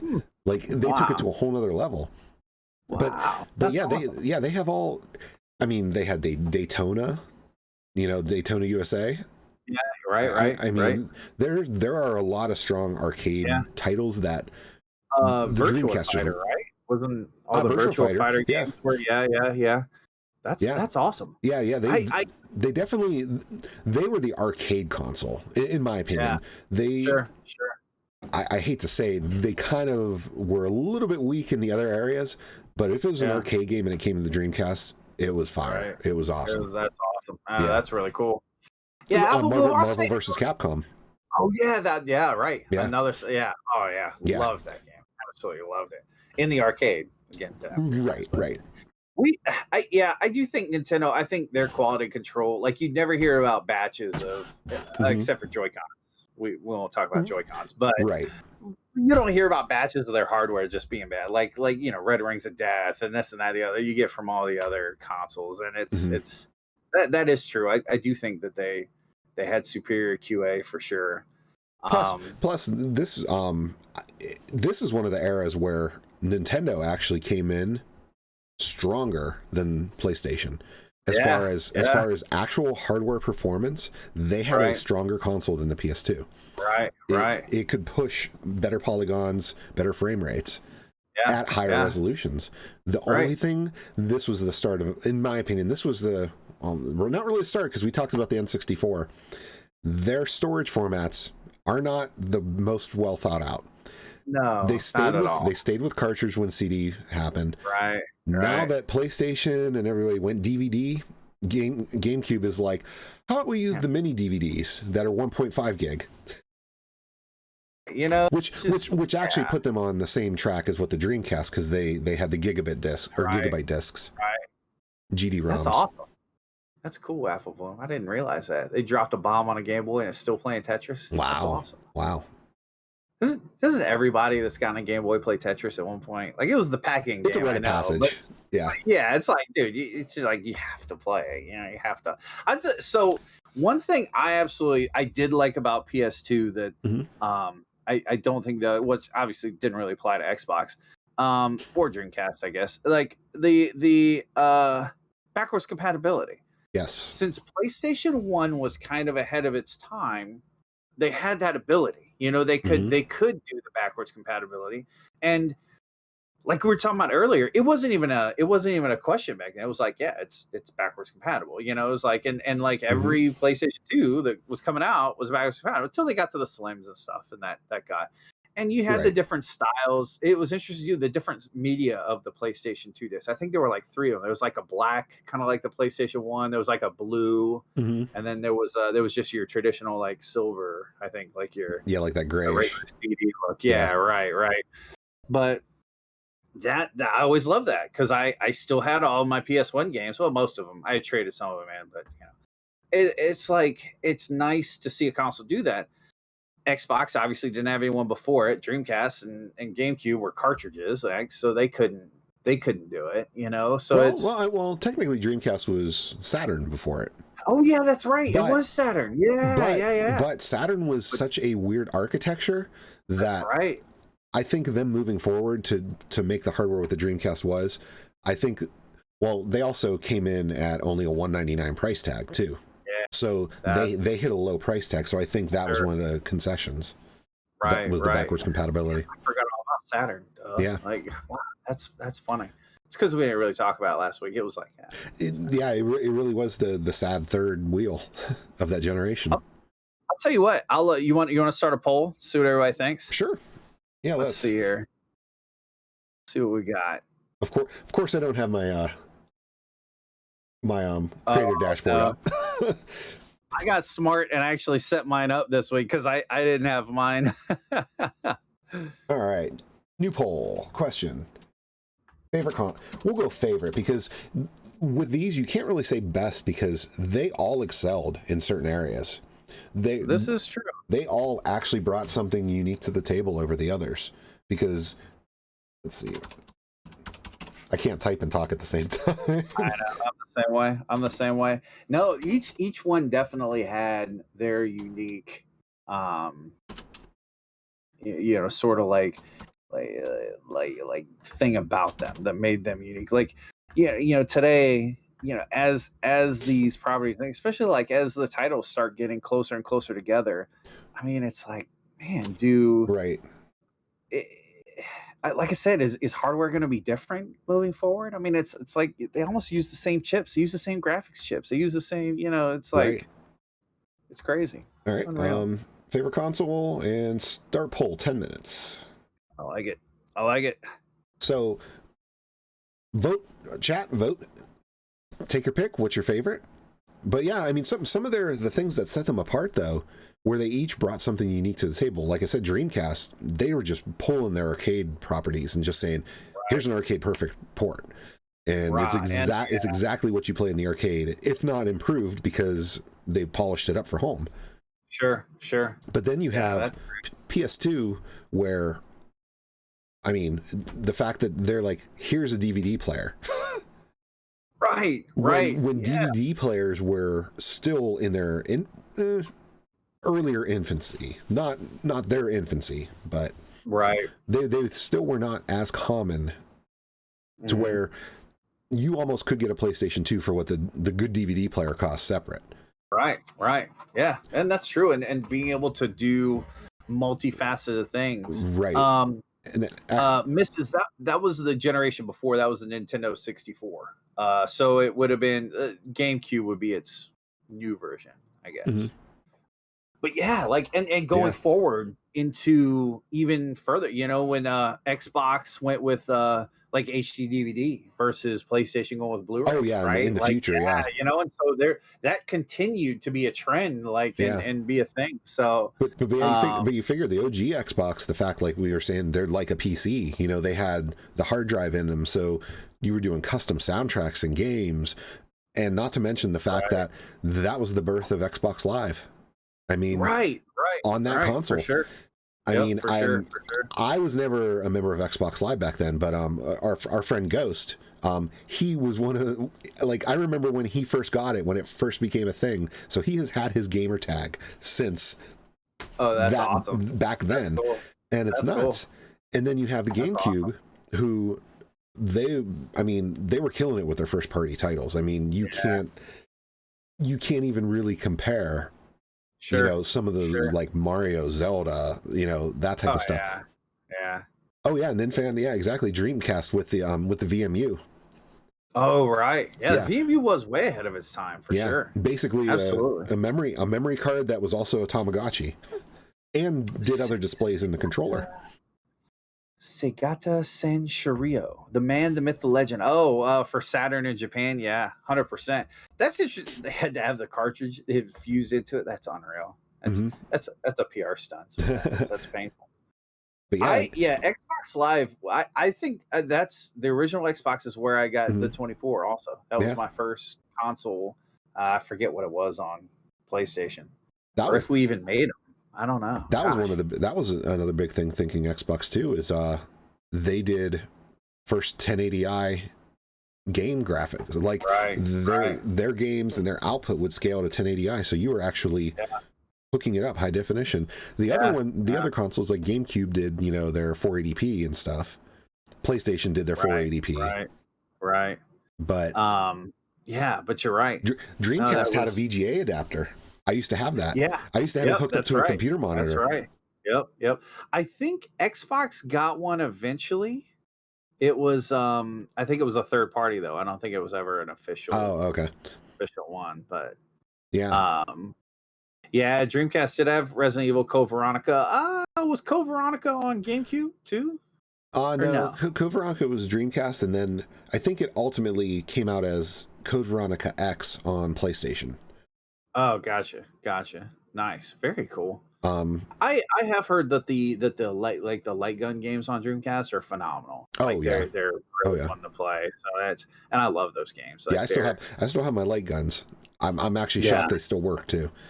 Oh, that's awesome. Yeah, I've got one somewhere around here. I don't know. I have to hook it up one day. We'll try it out. I don't have the official light guns. I didn't like those. I got the ones that are actually look more like they're like gray versions of what the Saturn ones were. Oh, very cool. Because the Dreamcast, they went kind of like a weird shape. I never liked the official Sega ones. Yeah. It's like the Wii one. That was weird. Link's crossbow training, like hold it like this. Or like my Dreamcast light guns have like a D-pad on the side that you can hit with your finger. So when you're holding when you hold it like that, you actually hit the D-pad and you have your buttons there. For sure. Yeah. I had so I have the multiplayer map pack for the original Halo. It actually, instead of downloading it, it was a disc you could buy. It was disc DLC basically, like, because you couldn't go out and buy it anymore. So it is kind of different. Apple Blue, thanks so much for hanging out. I appreciate it. Thank you for being here. Thank you for coming in with the raid. Have an awesome night. Enjoy yourself. I know it's late for you in Scotland, so thank you for sticking with us. I really appreciate it. Have an awesome night and a great weekend. But yeah, no,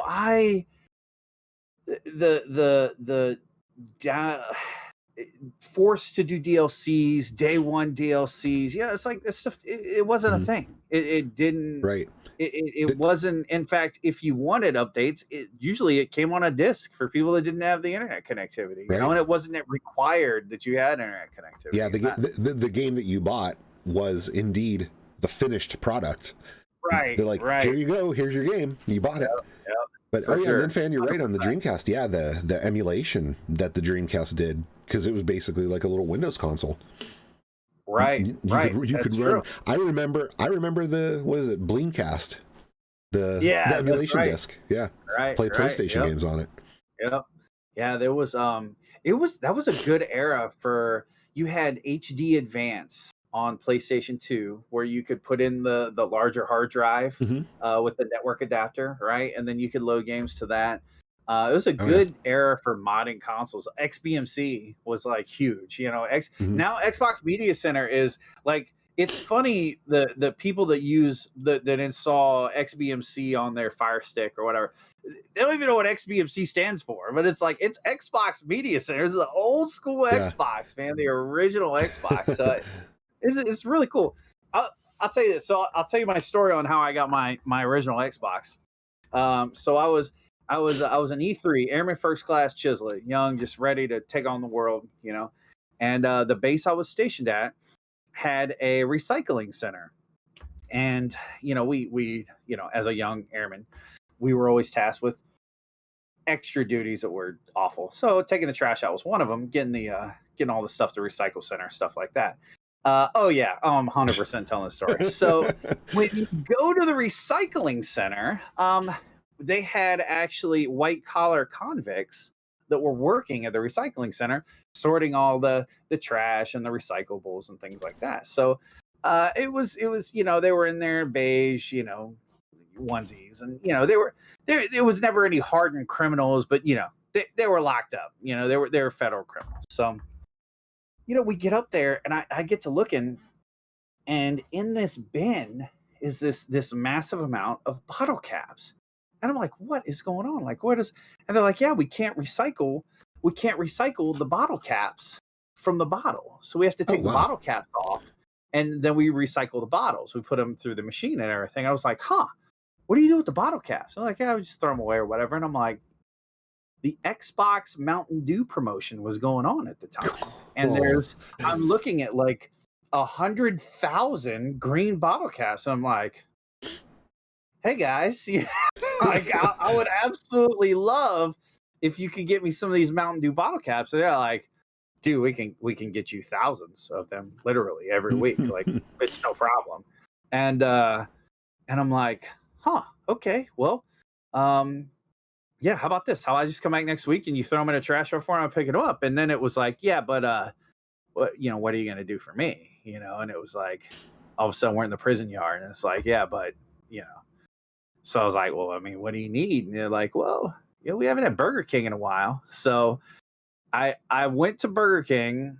I got Whopper meals. I put them in a trash bag, and we did an exchange of bottle caps for trash bags, and it was good. It was good. I did not illegally support prisoners or any blah blah blah whatever.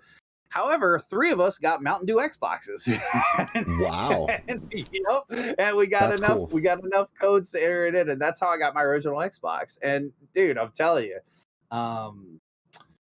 yeah, it was awesome, man. It was cool. Great. And so we ended up going back, getting Coke points. We had a long, good standing relationship with the convicts that worked there at the recycling center. It was good for a while. And as far as I know, it continued after I left. But really, for me, getting the Xbox was the biggest thing. That was really cool. That is cool. And that's a pretty valuable Xbox now too. So that's yeah, because that's true. It would have been the exclusive one, not just a standard Xbox. Yeah, they only made 5,000 of them. So nice, that's pretty cool. So I assume you still have that one. Yeah. Well, funny story. Uh-oh. That we'll probably get into talking about trade-in regrets. Yeah.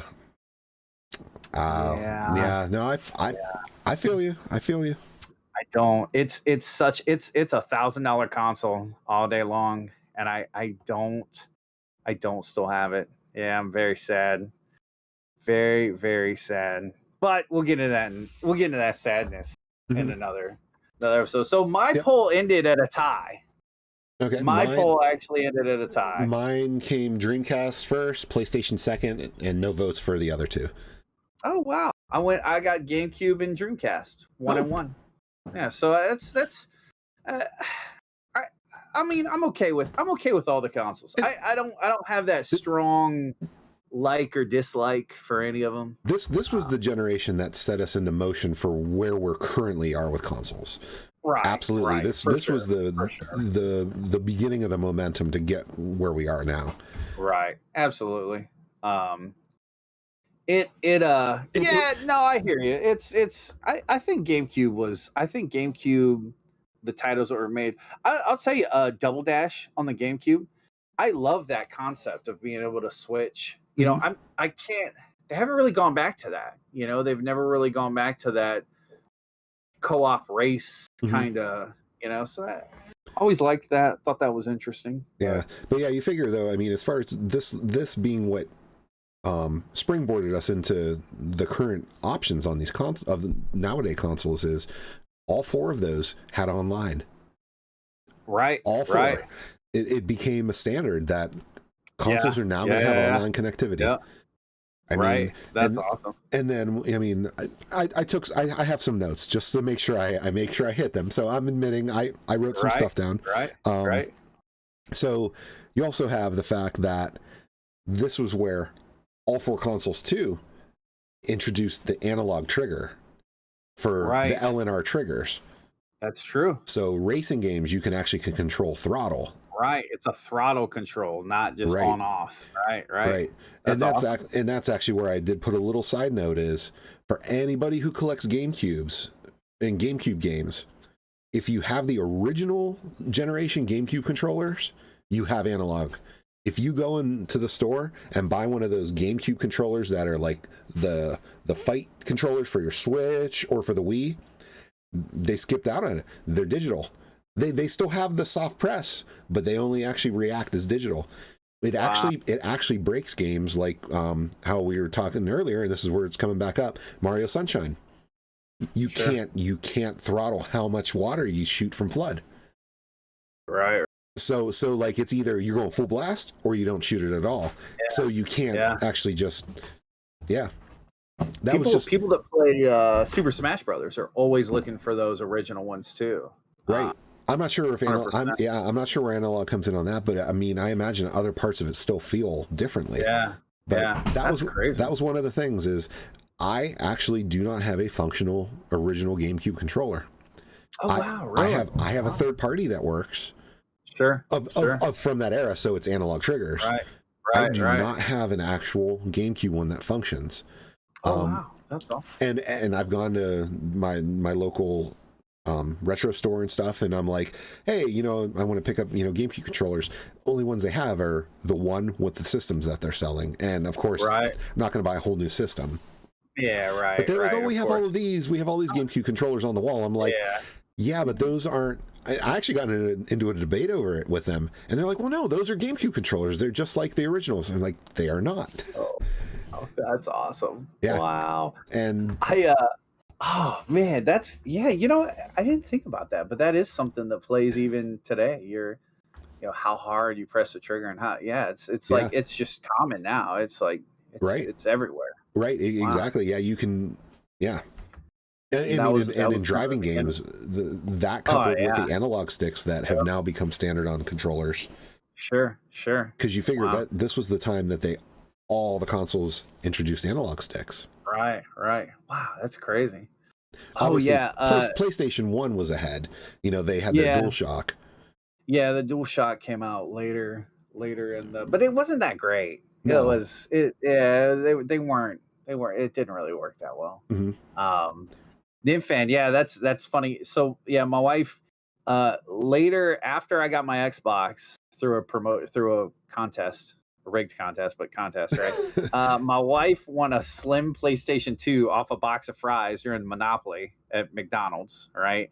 And then just a couple months ago, she won an Xbox One X from a Twitter post. Oh wow, she's lucky. Yeah, she's lucky, man. She wins all this stuff, and of course she wins video gaming stuff. I know, and I'm like, there's a lot of gamers that probably entered this, and they're like, oh, some gamer beat me out. Nope. Oh, it was Instagram, and it was from Doritos from the Twitter post for the Xbox One X. So she won me an Xbox and a slim PlayStation, and we still have all those. We do still have all those. Back when the back when the One X came out. I played the Taco Bell thing all the time. Oh yeah. Because I used to. That was like, and not unhealthy. Side note, I'm not overdoing it at Taco Bell and stuff, but there's a Taco Bell down the street from where I work, and me and a couple people from work. That's where we'd always go to lunch because, we would just go get like a couple dollar menu items, and. We knew everybody there, and they were always like, "Oh yeah, here, free drinks and all this stuff." So we would they'd always give us the cups that had the little peel away. So I've peeled so many of those, trying to see if and text the numbers in and see if I get the winner. Right. Nope. We had the gold ones that came out. We had two guys locally that won them, and that's I would have loved to get that. That would have been awesome, but man.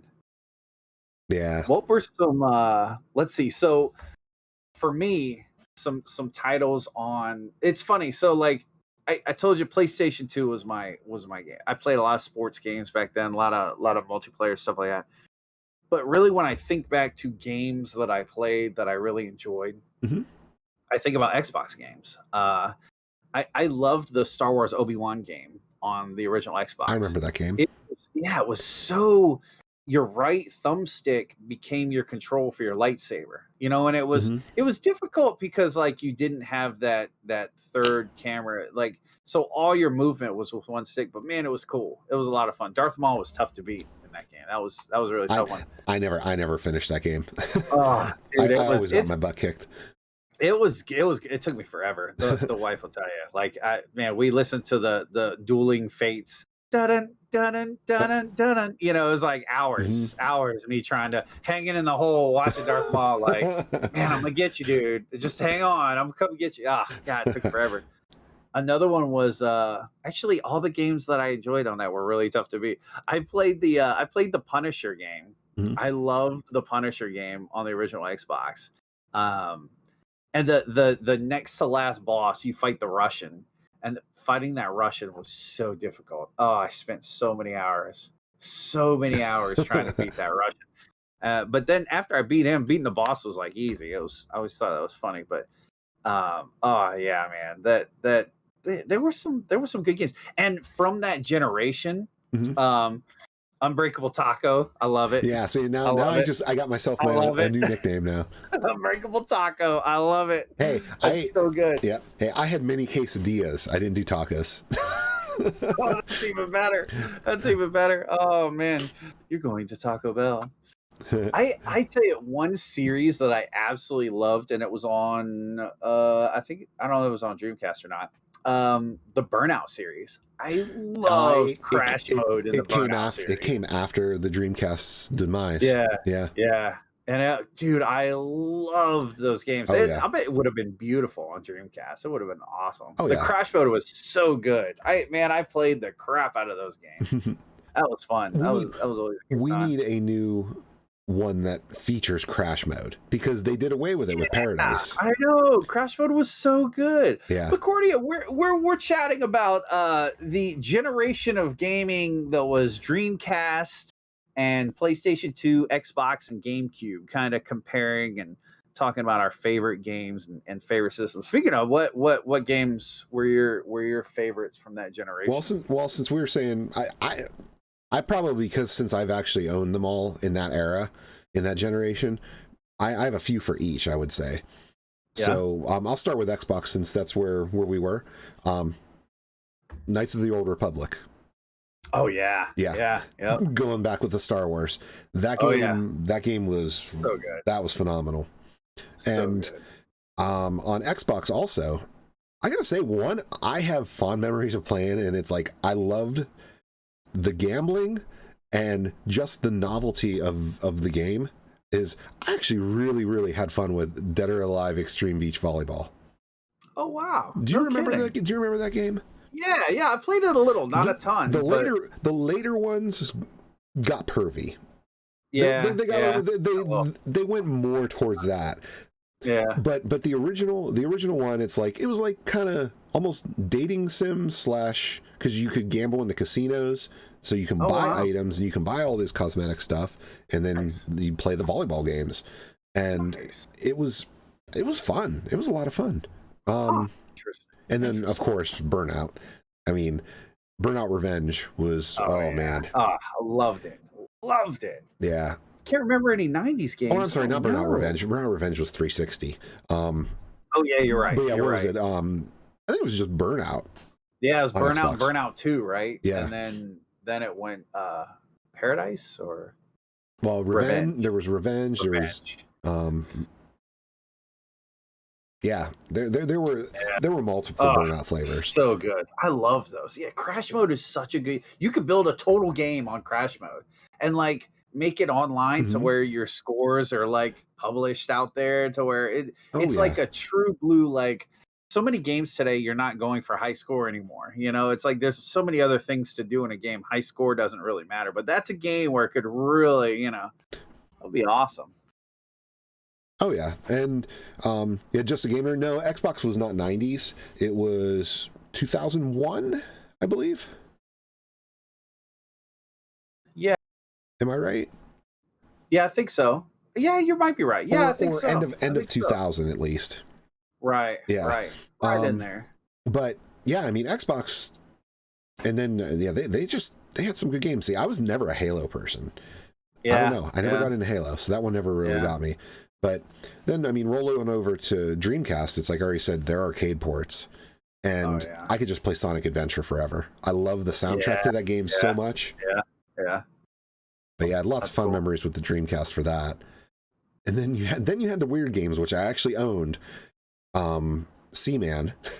Yeah, right. Oh, man. Yeah, That's honorable mention. That's by no means my favorite game.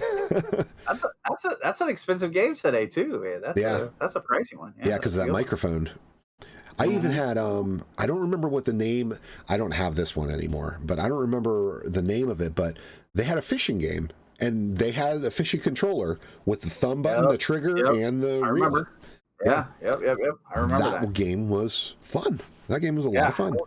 And another expensive title now today. Yeah. Tough to find. Yep. Tough to find. Yeah. All because of the. I'm sure it's all because of the proprietary controllers. Is what really skyrockets it. Right. But yeah, and then you go over to like PlayStation 2 though. I mean, one of my favorites had to be when Kingdom Hearts hit. Oh yeah. I mean, I was hooked on Kingdom Hearts from the very beginning. Right. So I've played the first probably 30 minutes of the first Kingdom Hearts game, and that's it. I've never played them. Really? I've never gone through them and beat them. I know it was like I said, I played so many sports games and stuff back then. I didn't. I kind of left the adventure games behind and the RPG games even. Right. And yeah, I haven't played a ton of single player story mode style games on PlayStation 2 and beyond that. So that's interesting. Yeah, I would say on PlayStation 2, I played a handful of RPGs. I mean, Final Fantasy X was another big takeaway. Right. Sure. You said Halo on Xbox. Mm-hmm. You know, one thing that killed me was the end of Halo 2. Have you played it since then? Have you beaten Halo 2? Well, no. That's what I said. I was never a Halo fan. Yeah. So like I never even played through the originals on the console. The end of Halo 2 was such a cliffhanger. It was just this huge, oh my goodness, cliffhanger. And then to find out what happened, you had to get a 360. And I'm just like, I hate you. I hate you, Microsoft. I hate you so much. You know, they knew exactly what they were doing. You got me. That was their plan all along. Yep. And then of course, like the GameCube. I mean, I loved Wind Waker. Oh yeah. Yeah. I know so many people hate Wind Waker, but I absolutely love Wind Waker. Wind Waker, F-Zero GX was a blast racing game, and then the Resident Evil remake. Oh yeah, that they did. Yeah, that's right. And it looked. I remember how amazing it looked when it first came out on there. Was that?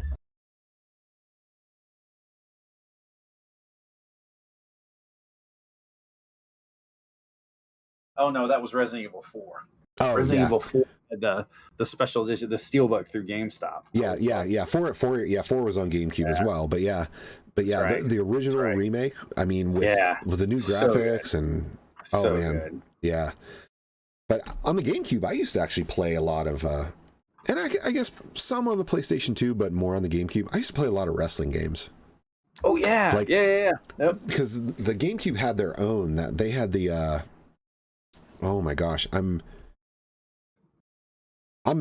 see, I got to use the good old Google here. Google knows. Day of Reckoning. Those were the they had Day of Reckoning and Day of Reckoning 2, and those were exclusive GameCube ones. And man, those were so much fun. Pretty good, huh? Interesting. Because when PlayStation had like SmackDown versus Raw and stuff, or SmackDown, right. Yeah, and I played those. I did not play the ones on GameCube though. That's interesting. Yep. A lot of people. And I guess I'm sorry that makes me think too. Xbox, WWE Raw on the Xbox. Yep. Yeah. And how impressive it was, the fact that load your own music in, create your own intro for your own character. Right, you can make your intro. That's right. I forgot about that. I remember doing that. Yeah. Yep, that was awesome too. Yeah, that was always good. Dude, yeah, that was great. Man, I haven't thought about that forever.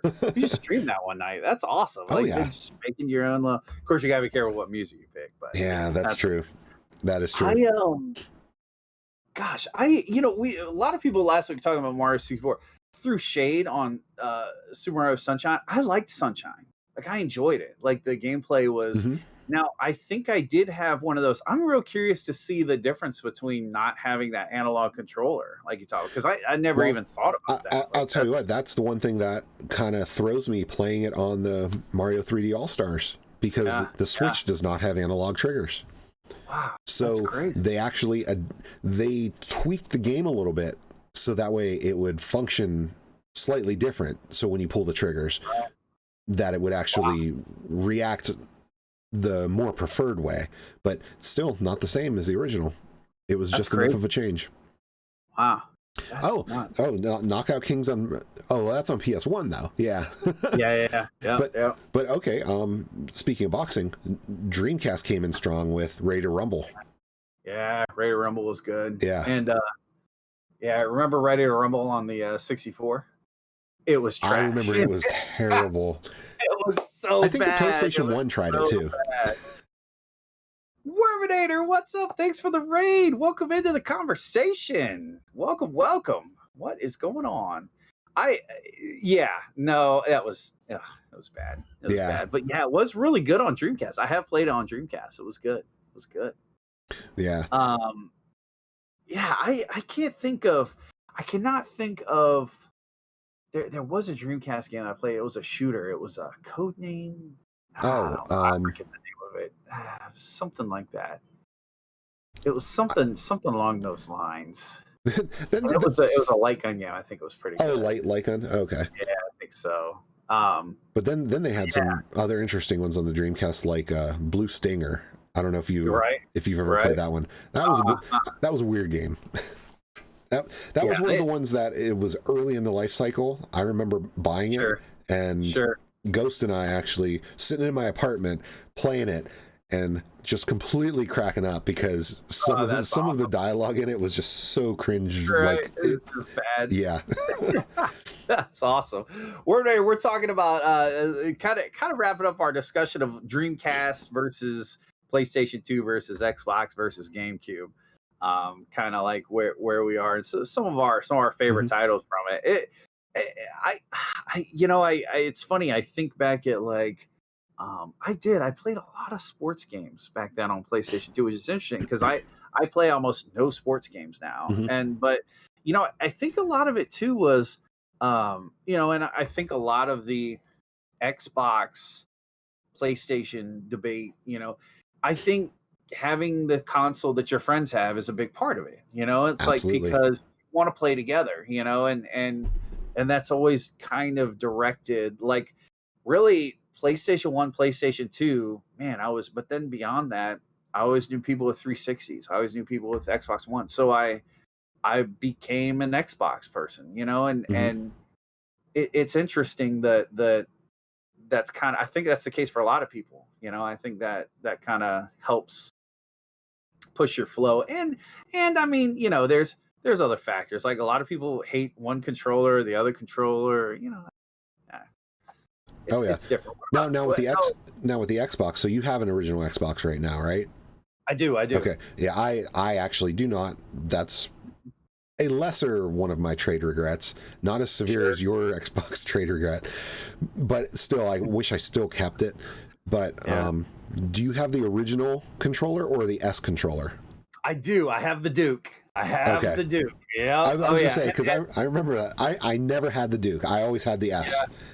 Yeah. So it's funny. I didn't have the S or the Duke at first because it was later. The Mountain Dew console shipped with an S controller, and so I ended up getting a Duke controller later. I love the Duke controller. It fits these big ham hocks so well. It's a perfect controller for these ham hands, man. I'm telling you, it's so awesome. I love it. I love it today. In fact, I picked up the Hyperkin remake of it. The really? USB version. Yeah, it is really cool. Hang on. Oh, there we go. Show and tell. Now we gotta grab it. Okay, have you seen this thing? I don't know if you can still hear me or not. Yep, we can. Okay, good. Okay, have you seen this thing go off? Oh my God, it is so awesome. I'm gonna plug it in and see if I can show you. I don't know if it'll work or not. Right. Dude, it is so awesome. Oh man. I mean, it is the cleanest, and of course it's got the Halo, the Halo shell. I will say I do have that Xbox. I have the Halo Special Edition Xbox. So at least I did that right. See, now that controller was more intuitive for fighting games because you had the 6 buttons in a row. Whereas the S always they made the little tiny smaller white and black buttons. Right. And it so let's see.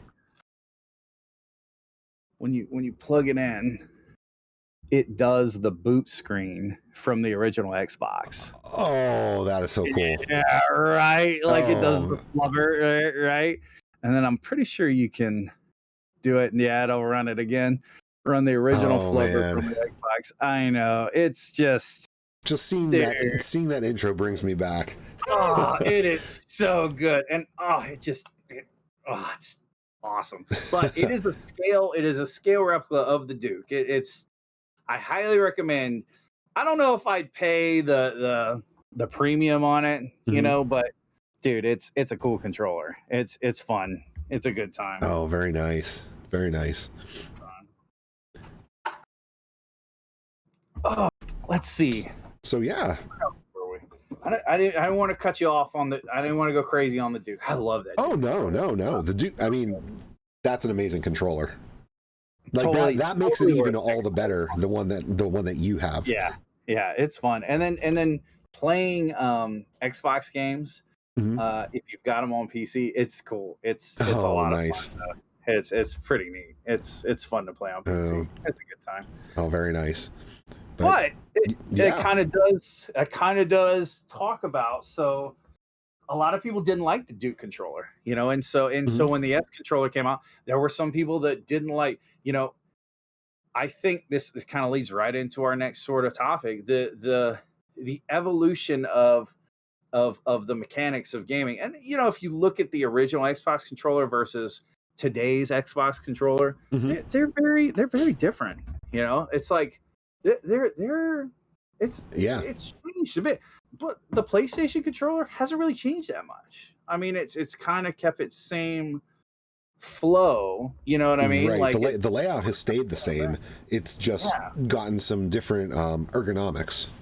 Right, for sure. And so like as gamers evolve, and you know, it's like we started off with 2 buttons. We started with 1 button, right? Like an Atari 1 button joystick, right? And then we got 2 buttons, you know, and then we got 4 buttons, and then, you know, it's like, and now we've got paddles, and we got all this different, your hands are doing all these different things.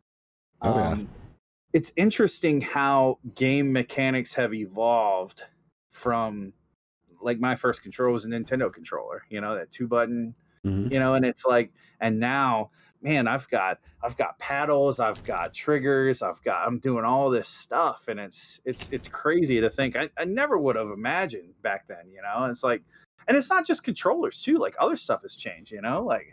Oh, absolutely. Yeah, I mean, the way the functions in games work now. I mean, well, you figure actually, I believe, like one of the mechanics, for instance, we were talking PlayStation 2 era, Xbox era, we had the introduction of QuickTime events. Right. Love it or hate it. Yeah. I always, so if you had the ability to skip through them, would you skip through them? Probably. I would say so. I never would.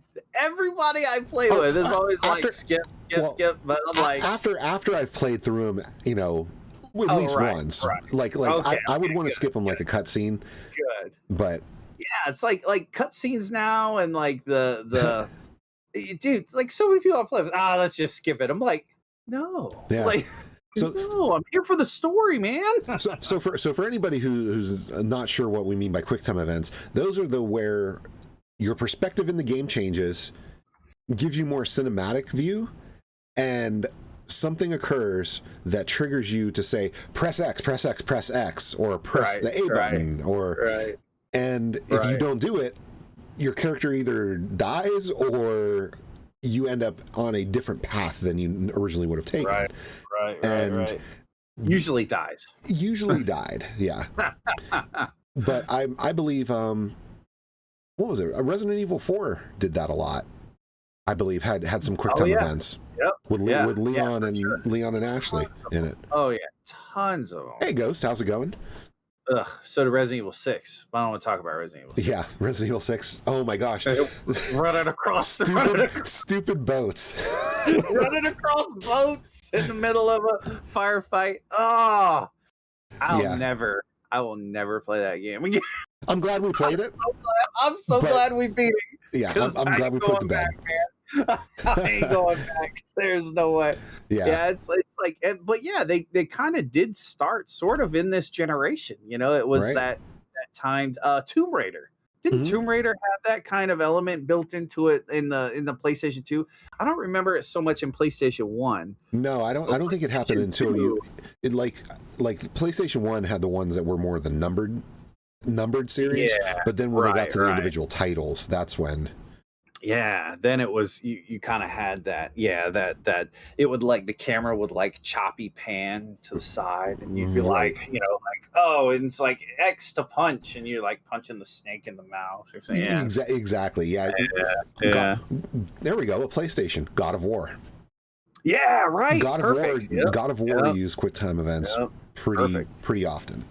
God, I will say I absolutely loved the God of War games. Yeah, I completely forgot to even mention that one earlier. Yeah, I know, for sure. And I played the tar out of them on PlayStation 2. Like, I loved them. They were great.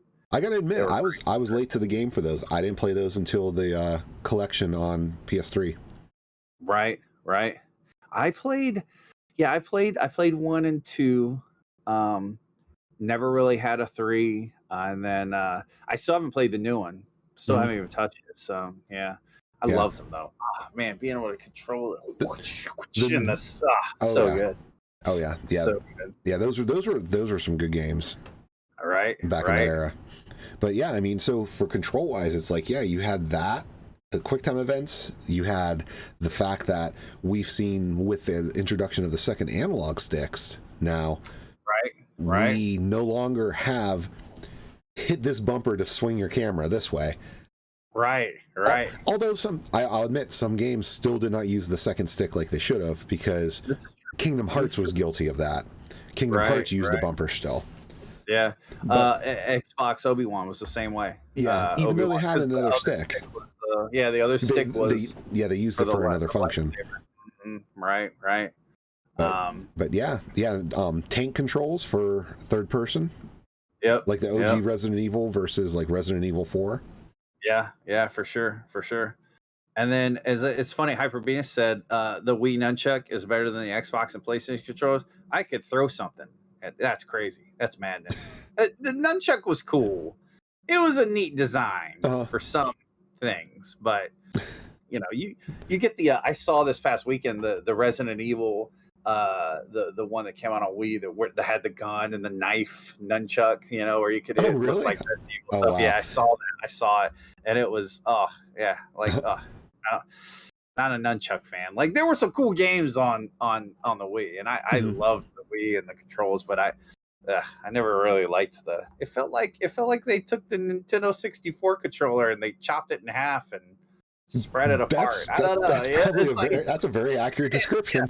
Yeah, it's like wait a minute, you know what's out here? You know, it was crazy. It was but it was, I will say, we didn't have another controller like that. Motion controls became this thing, and now every controller has a gyro, an accelerometer, or something in it to give you that sense. You know, and so it did change the game, you know, for sure. Yeah, absolutely. Oh yeah, Ghost. That's right. The chainsaw controller was awesome. I remember the chainsaw controller. That was sweet.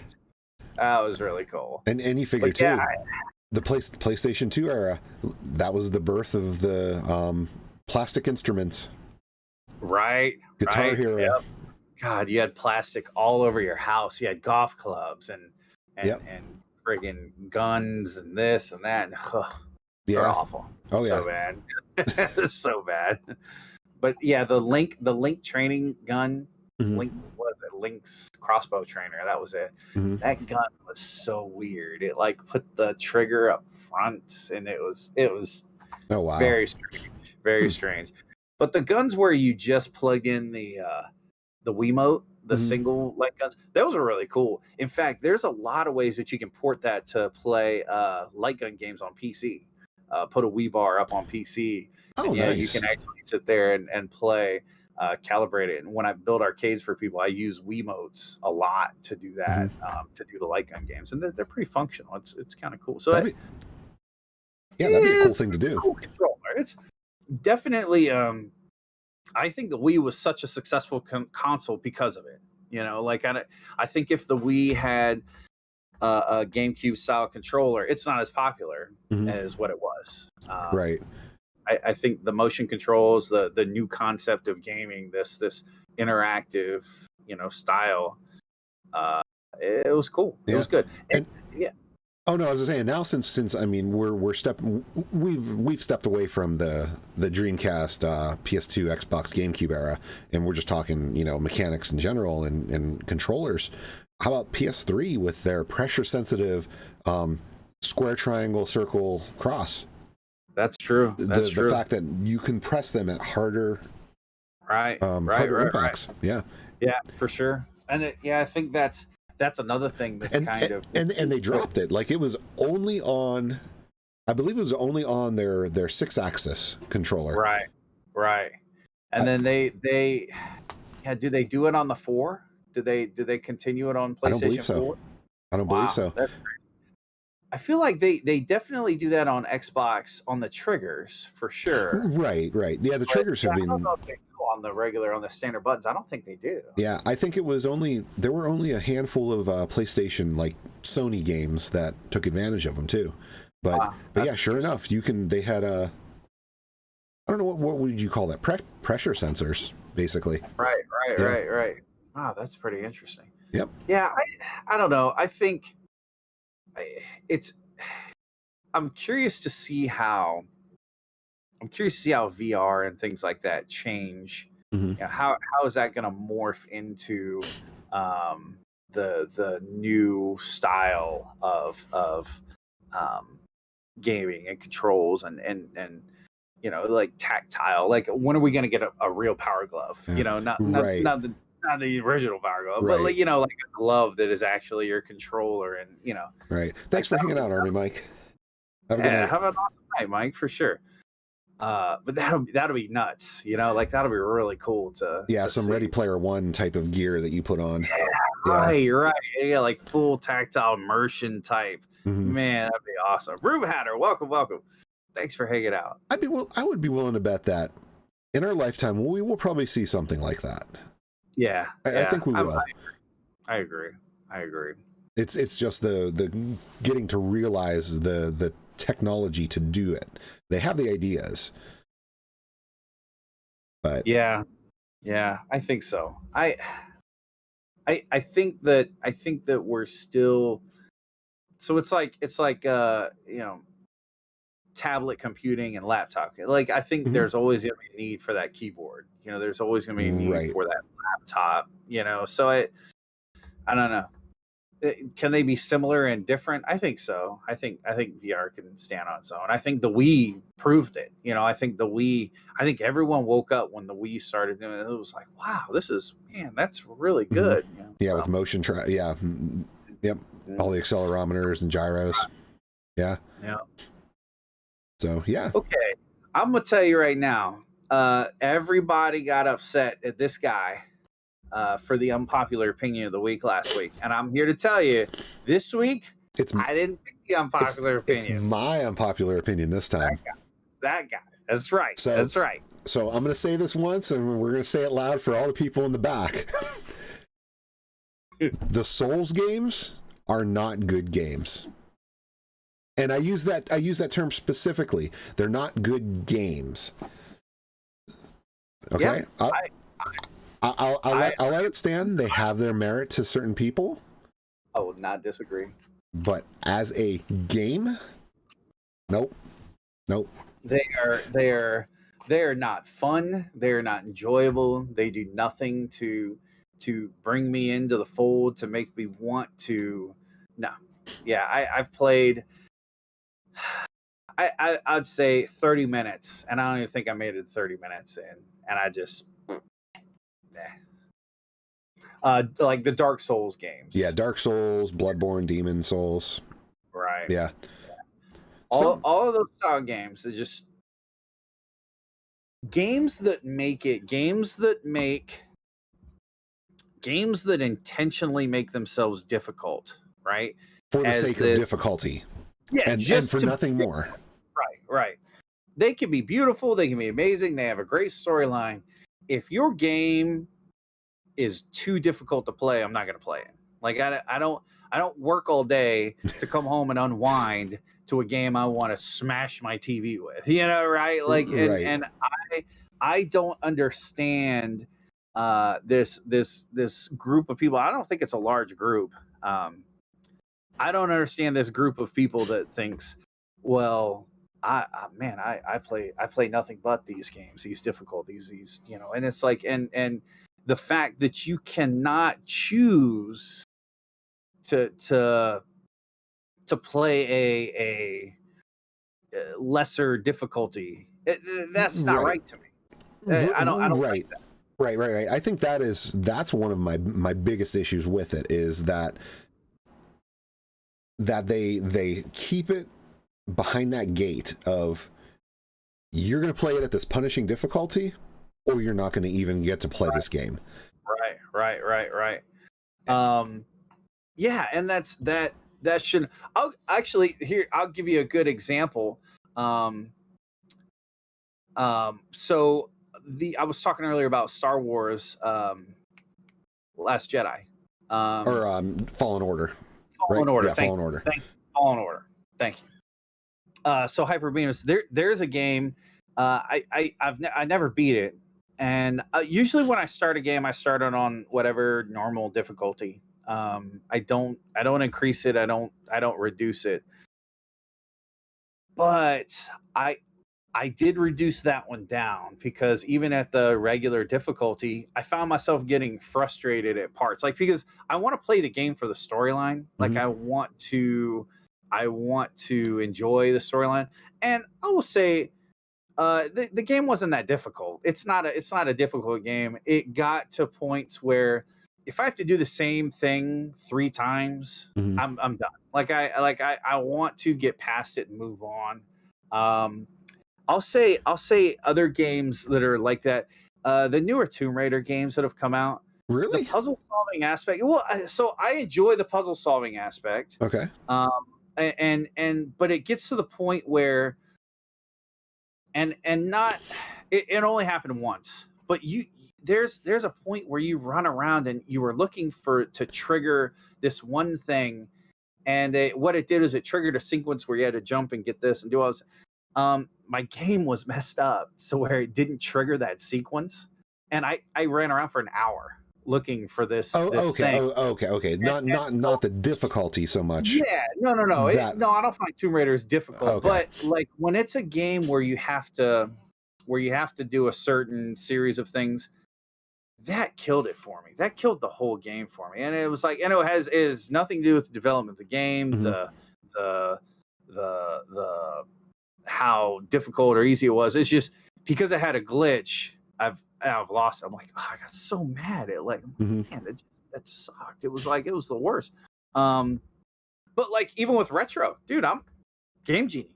If I play a game a handful of times and I can't beat it and I want to beat it, I want to see how it turns out, I'm gonna throw to Game Genie. I play video games to enjoy the video games. And there's some games where I'm like, I'm gonna beat this, and I've beaten tons of games and enjoyed it. But there's some of those games, Barbie on the NES, I always talk about. That's one of the most difficult Nintendo games. It is freaking nuts. I want you to try it one day. I really want you to play it on stream. I haven't played it on stream, but I played it as a kid. My sister actually owned it. Oh, did you beat it? Nope. Oh my God. The last level, the floors are going and everything kills you. And the mechanics in it are horrible. Like the jump doesn't really work, and that game is just, it is so difficult. My daughter really wanted to beat it. So I'm like, as a dad, I'm like, I have to do this. And we Game Genied it and we beat it. We beat the tar out of it. It was awesome, but that is tough, man. That is a really tough game. Yeah. And I guess back with Souls and stuff, with those, the Dark Souls games, and Dark Souls just turned me off the concept in general. My experience really has been my attempt at Demon Souls, because with my PS5, I'm like, well, I want a PS5 exclusive game. The only one that came out with it at launch was Demon Souls remake. So blind bought it, and I'm like, cool, let me play this. Right. I can't even say, like, okay, the difficulty being unforgiving, but at the same time, I don't appreciate the combo of it's unforgiving difficulty plus, oh, you died, you're all the way back at the beginning. And you got to go back through it all and hope you make it back to where you were. I feel Demon Souls and the Souls games, Dark Souls, I guess, they do have checkpoints because you get, what is it, like bonfire or campfires or whatever it is. See, I haven't even played those ones, but to know what they were called. But they do get checkpoints. Demon Souls was the first game of that series, I guess you would call it, and there is no checkpoints. Yeah. So that's you're basically, you die, you lost all your items you've used to heal yourself that entire time that you farmed for, and then you got to start at the very beginning. Yeah. Well, you're right, Ghost. Yeah, die and start over, but there's a lot shorter, like, because still die and start over. It's die and start over for that level. And a level in a retro game is a lot shorter than your path from entering into that, entering into that realm for that level of Demon Souls to the point where you get to the boss. Right. Even games that you couldn't save, it was, I mean, it'd give you passwords. It'd give you some way to start. Right. And not all games, but the enjoyable ones did. The games that I would put time into trying to beat. And then, but before that, I think the objective of playing video games, some point there converted from beating a game, converted from getting a high score, right, to beating a game, to like finishing a game, and so it's like at some point we had this switch of why are you playing a game? What is your objective? Right. And it went from, man, I ate the most pellets. I got to level 99 of Tetris. It went from just this high score type accomplishment thing to this, I need to finish this. I need to beat this boss. I need to rescue the princess. I need, like there was an objective to it. And if you create an objective-based game and do not give the player an opportunity to play it at the level they want to play, you're wasting your time. I'm not going to play it. I know a lot of people aren't going to play it. Right. Some people are. There's some of those people that want to play through that game because they want to go to work or school or whatever and be like, I beat it. Yes, I beat it. And I'm going to look at that person. I'll be like, wow, I played for 20 minutes and I burned it. Yeah. I lit it on fire and it's dead to me. I'll never again. And it's a shame. I don't understand the mentality of a publisher that will not give an opportunity, because I'm a casual gamer. I want to relax. I want to enjoy a game. And especially in story-based games, I want to know the story, Right. Fallen Order, I want to know the story. I want to enjoy the story. And it's so easy for me to just turn the difficulty down to easy. And it's still challenging. There's still puzzles to figure out. There's still things to do. But I'm not trying to figure out a puzzle while I'm getting shot by 14 Exactly. People. And have to repeat that scenario 15 times. Exactly. Right. Now that I've solved this, I got to go all the way back. And that probably is my biggest gripe with like Demon Souls is it's not even the difficulty, but it's the, okay, you didn't kill him this time. Play the whole level again just for the chance to try to fight him again. Right. To maybe get back to that point. Yeah. Exactly. If there were some sort of checkpoint system, keep the difficulty where it is. But sure, the repetition of, I have been through this level 15 times. I'm over it. Right. But like you said, with the difficulties though, is we're not saying change the difficulty of the game, just give the option of a different difficulty. Change it. I mean, you don't even have to change much in the way of, okay, reduce the number of enemies, reduce this, reduce that. Just make it so your health is double. Right. That your health exactly. Your health decreases at half the rate. Right. And I think other games have done that, so much. Like it's a pretty standard thing in games for a publisher to do something like that. I like they've lost me.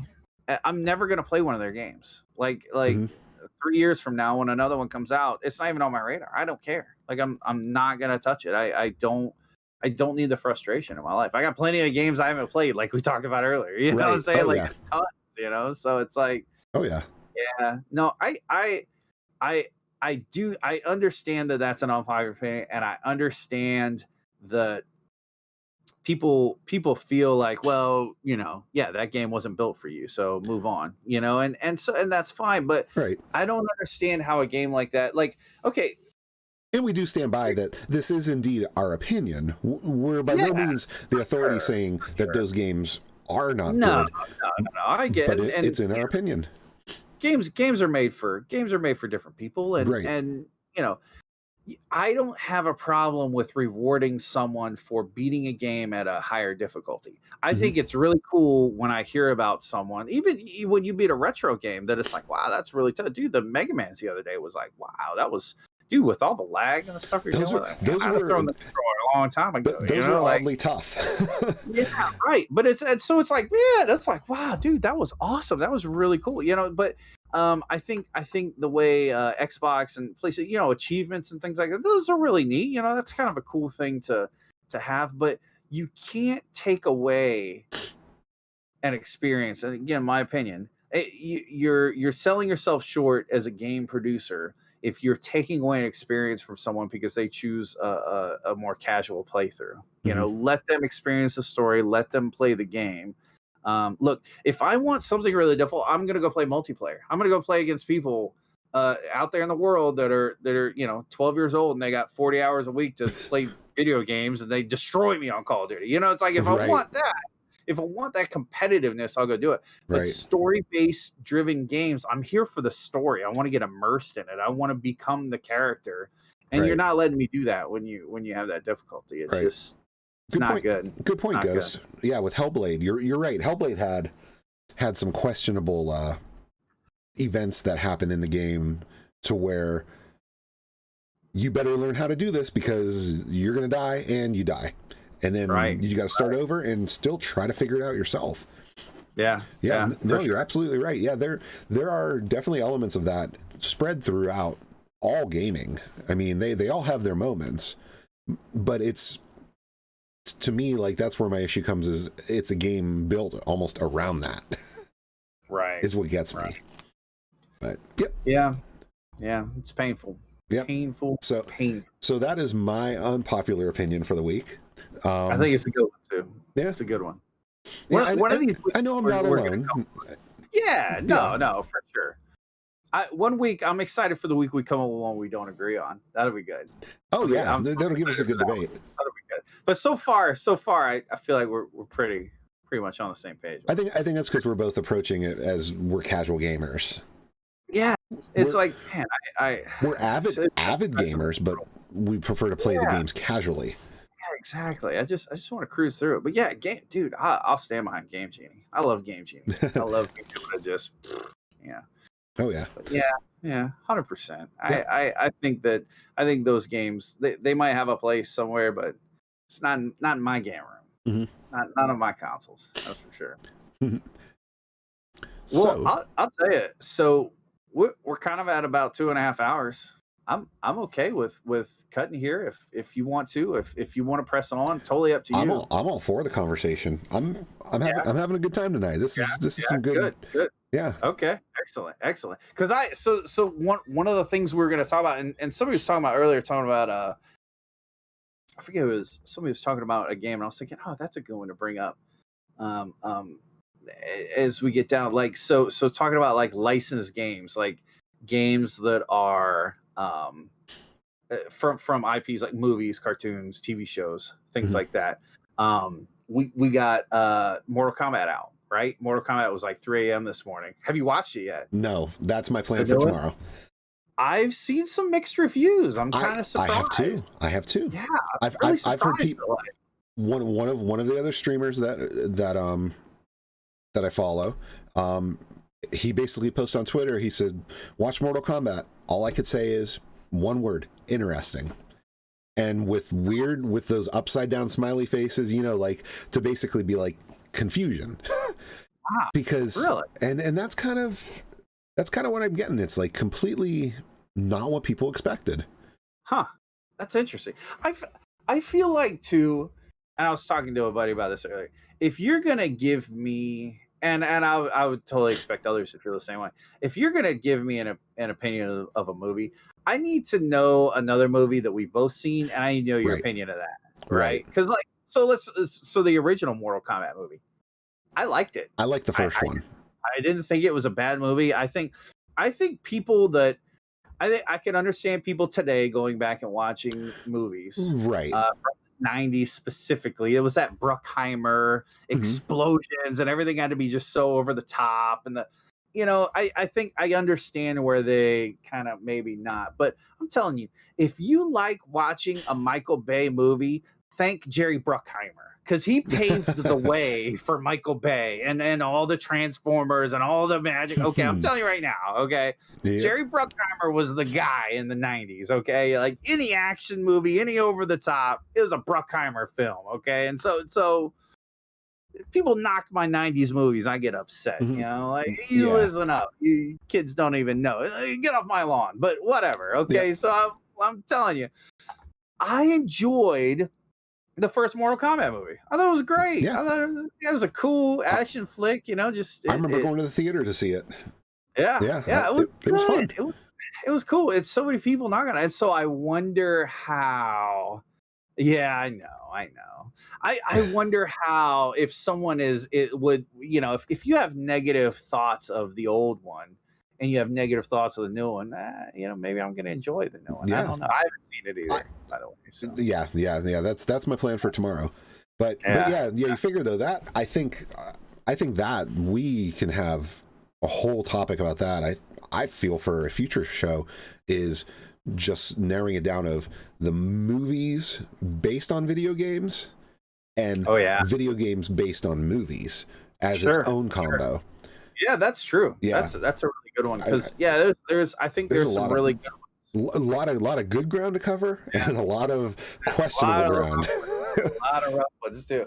And it might surprise you, some of the ones that I'm kind of like.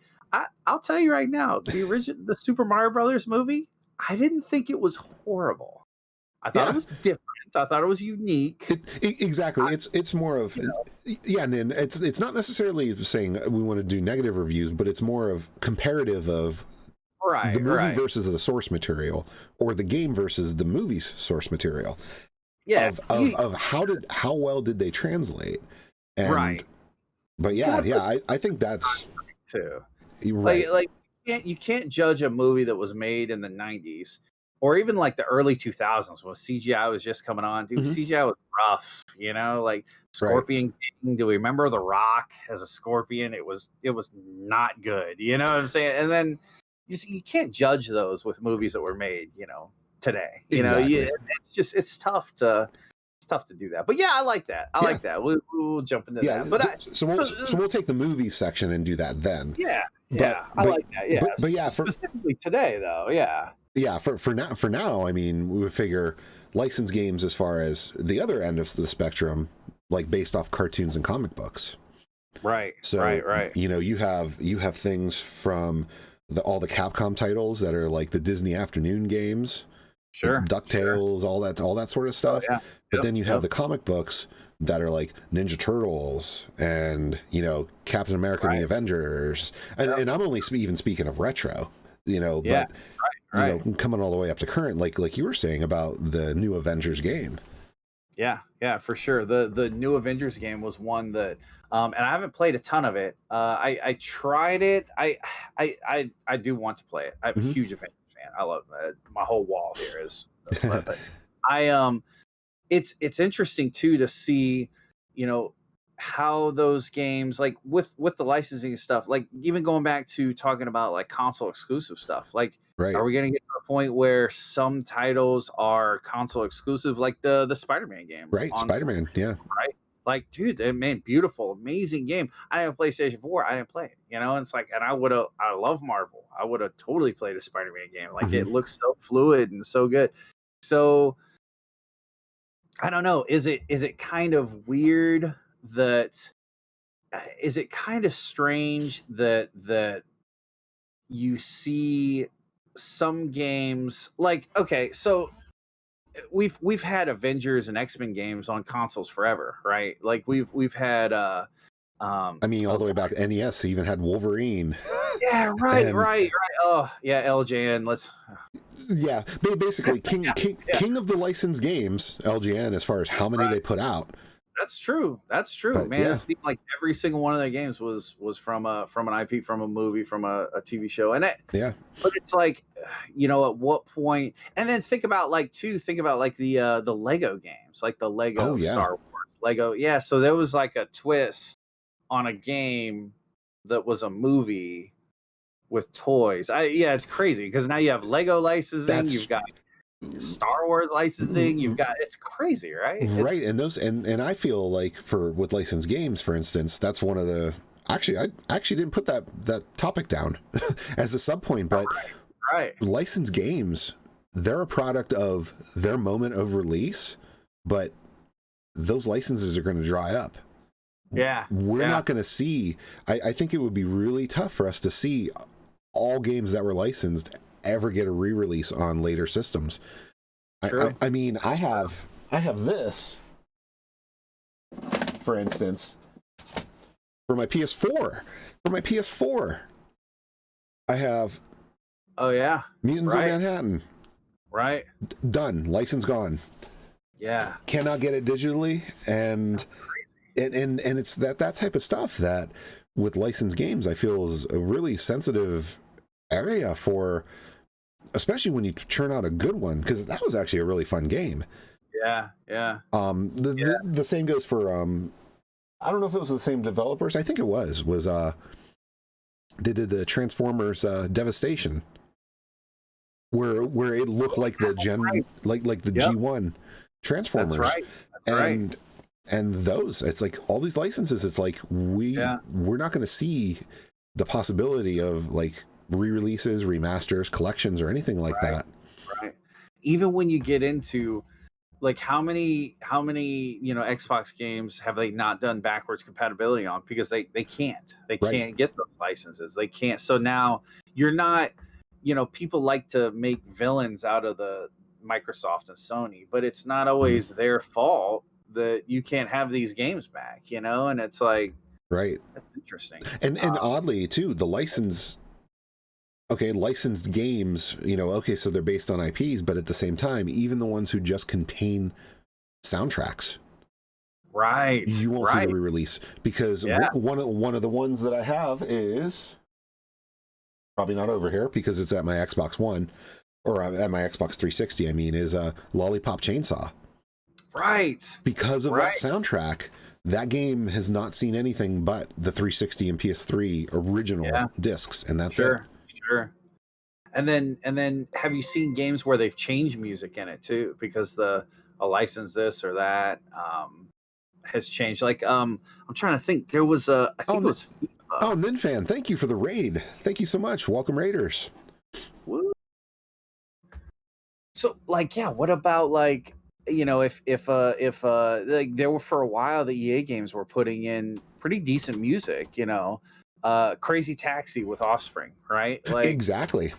Right? Like exactly. Now you're getting, legitimate real music that's published out there, and it's like, man.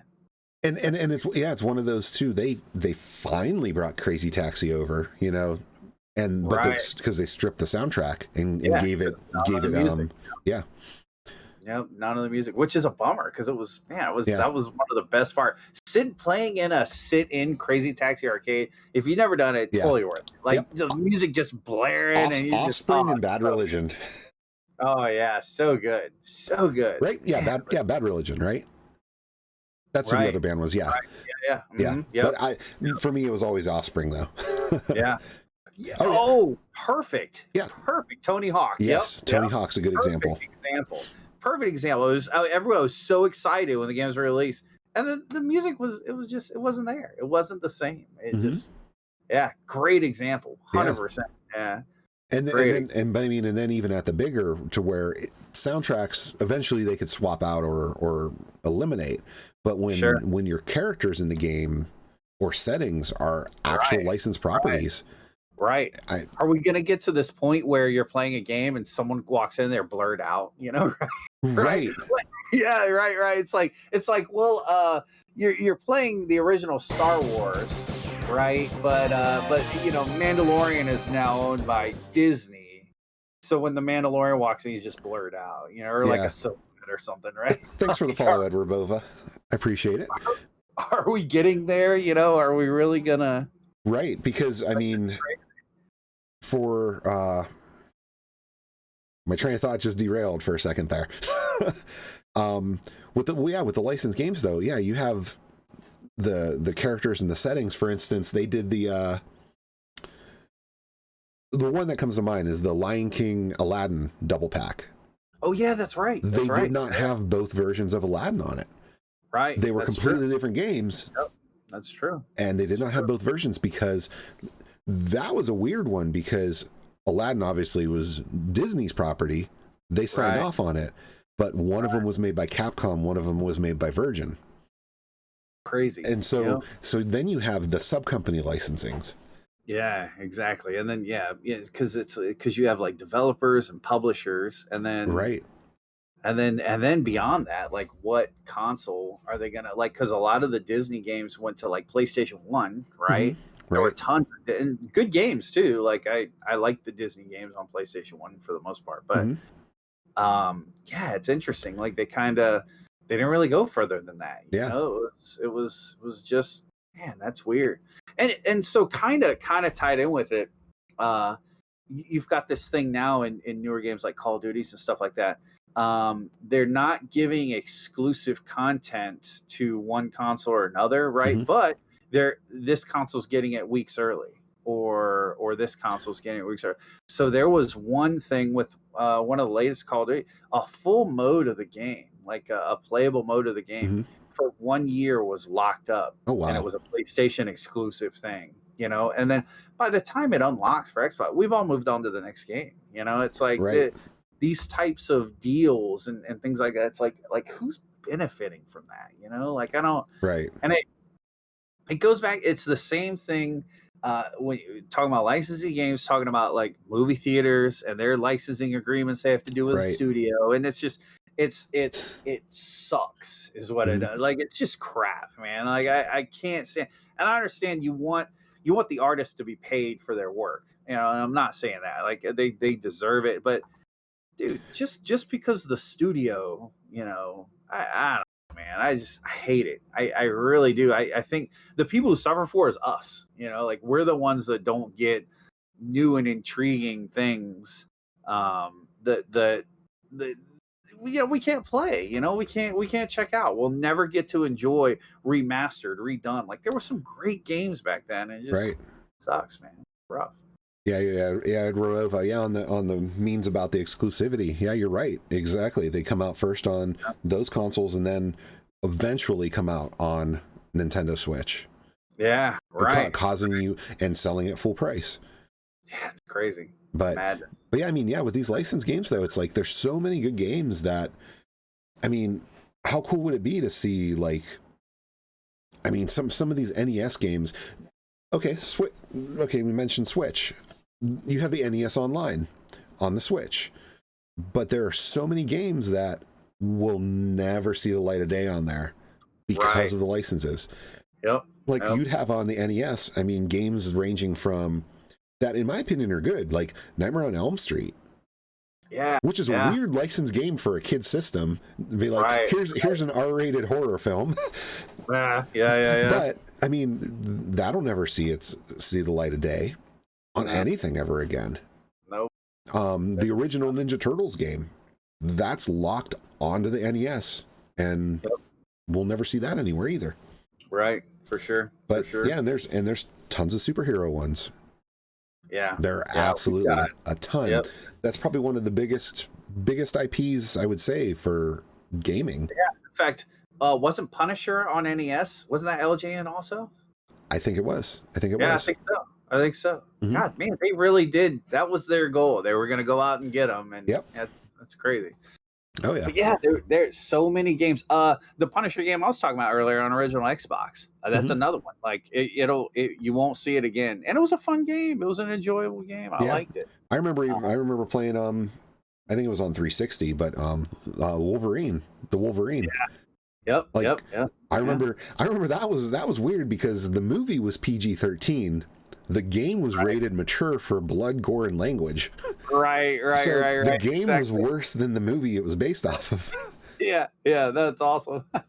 Yeah, you get into, and I think now, superheroes is a big thing. Obviously, like we have so many movies, TV shows. Like it is the thing. Like every third movie that comes out is a superhero movie, you know, and and they do well, and they do really well. Man, these the comic book movies have sort of. I wish video game movies would do that. Start a universe up, kind of. Like give us a universe of video games. Like, dude, like, man. Yeah. That was the best part. Like Ready Player One is like for me seeing all the universes sort of. It's like so awesome. But yeah, I think licensing in general. I understand it's necessary. I hate it. Like I wish it would go away. I wish people when they made their games with because it goes even further now. Can we stream these games? Are we allowed to stream them? Are we allowed to because it gets weird. You get into these complex laws and it's a shame. I don't know. I think it clouds. I think it kind of clouds things. I think it makes things just it's gross. I hate it. Yeah. I mean it prevents future generations from being able to experience these. Yep. Unless you get unless you're a retro collector or right. Yeah. It's expensive and difficult to do, and you shouldn't have to do it. And I'm willing to bet that the creators that created the game, the people that actually did the work, hate it too. I'm willing to bet they would much rather give it to the world. They would love the world to see their work. But it's not them that's benefiting from it. It's them. It's the studios. It's their publishers. Tied up with the red tape. Tied up with red tape, and I hate it. Yeah, I really do. Their baby that they created is just locked down because of ownership copyrights. Yeah. Because the studio who oversees them. Yep. Just a game nerd. No, I wouldn't say there's right now today. Streaming laws give us the opportunity to play the games, but I will tell you there has been a lot of talk lately of studios and developers wanting a cut from streamer revenue. Obviously, not someone at our level, but some of these people that are making hundreds of thousands of dollars a month. Studios are seeing that. They're seeing their game being played and them making money on it, and they're like, wow, we got to get a cut of that, and that's the mentality. It's all about money. When you talk about licensing, when you talk about, it's not to protect the artist, it's not to protect the creative work or the IP. It's all about making money for publishers and studios because they had enough money to become EA, become Activision, become whoever. Now they're the ones that are really, and it's a shame. It really is. It's just awful. No, you're absolutely right, Ninfan. That's why we need more to support it. Yeah, for sure. Because it's just the more stranglehold that they get on, the more this stuff we'll see. And you think it doesn't really get to your level, but dude, it does. It's we're seeing it right now. We're seeing it affect. It's a shame the stuff we miss out on. Right. Everyone's experiencing some effect of this. Right. And whether they know it or not, and it's like, God, you absolutely have to think that, it's greed. It really is. Right. It's a shame. It really is. Yeah, that's funny. Just a game there with the NFL player thing. That's absolutely true. College players. Grant Hill went to Duke, which I'm a Carolina fan, so boo Duke, but whatever. But Grant Hill went to Duke University. Grant Hill was there on a scholarship. Grant Hill was broke, man. He had nothing. While he played for Duke, he would walk from Class A to Class B and look up at a billboard with him playing for the McDonald's All-American team. And he used to sit there and look at it and think, gosh, I can't even afford to buy a McDonald's cheeseburger. And here they are. They've got me on their billboard. They've got me on their, And, obviously, Grant Hill did fine, right? He yeah. You know what I'm saying? But how many kids don't? How many kids, and it's like, and that's a whole nother, I know we've gone. But, yeah, dude, it's greedy corporations and they're, Yep. And they want to keep everything under their thumb. Yep. And in control. Yep. And as long as they do, but try to be a game developer. Mm-hmm. Try to write a video game and not have one of these guys. Right. Not have they monopolize the industry. Yeah. Then you're an indie game. Right. And you'll get some traction. And if it's a good game, it's a good game. Mm-hmm. And it'll be great. It'll never be as big as Call of Duty. Right. Never. Not in a million years. Yeah, you'll never hit Uncharted or God of War territory. Yeah, exactly. Yeah. It'll never happen. And your game could be amazing. It could be the best game ever. And honestly, if it is that, one of those guys is going to come try to buy it from me anyway. Don't sell. Don't do it. Yep. Stay strong. Yeah, that's right. Fight the good fight. But yeah, so I mean, with all these licensed games, though, like that we were talking about, that even the ones that clearly we'll never see again, they're stuck in the retro world. Like, I wonder, what are some of your favorites? I really did like the I liked X-Men Legends. A lot of people didn't, but yeah, I liked X-Men Legends with on PlayStation 2. I played it on. Mm-hmm. I enjoyed that one. I love the Lego games, the Star Wars games. Some of my favorite Star Wars games were the Super Nintendo ones. Super Star Wars, Super Empire Strikes Back. I'm so terrible at this. Oh man, they were tough, but I liked them. Man, I enjoyed them. Man, I had a good time playing them. It was back in the day. Oh yeah. I really liked those too. So Obi-Wan I've already talked about. I love Obi-Wan. That's just a near dear. And Punisher, gosh, I feel like every game I talk about is one of these licensed games. It's crazy, right? Yeah, isn't it? I mean, it's like, and these are all ones that will not move forward. Never get to play again. And how sad is it that a game like Obi-Wan, isn't gonna come out when we've got an Obi-Wan TV series about to drop? Like, right. How awesome would it be to have on Steam some remastered version or anything, right. Right, because that, you figure that licensing, it's probably because that was when it was still just Lucas Art. Yep, yeah, it was Lucas Art. The games were Lucas Art division. Yeah, so right. It was that. So it was pre-Disney ownership. So right. Disney owns it, but it was developed and released under other studios though too. So somebody somewhere still has a hand in it that can even stop Disney from re-releasing it. Yep. And it's crazy. Oh, Star Wars Pod Racer on the 64. Oh yeah.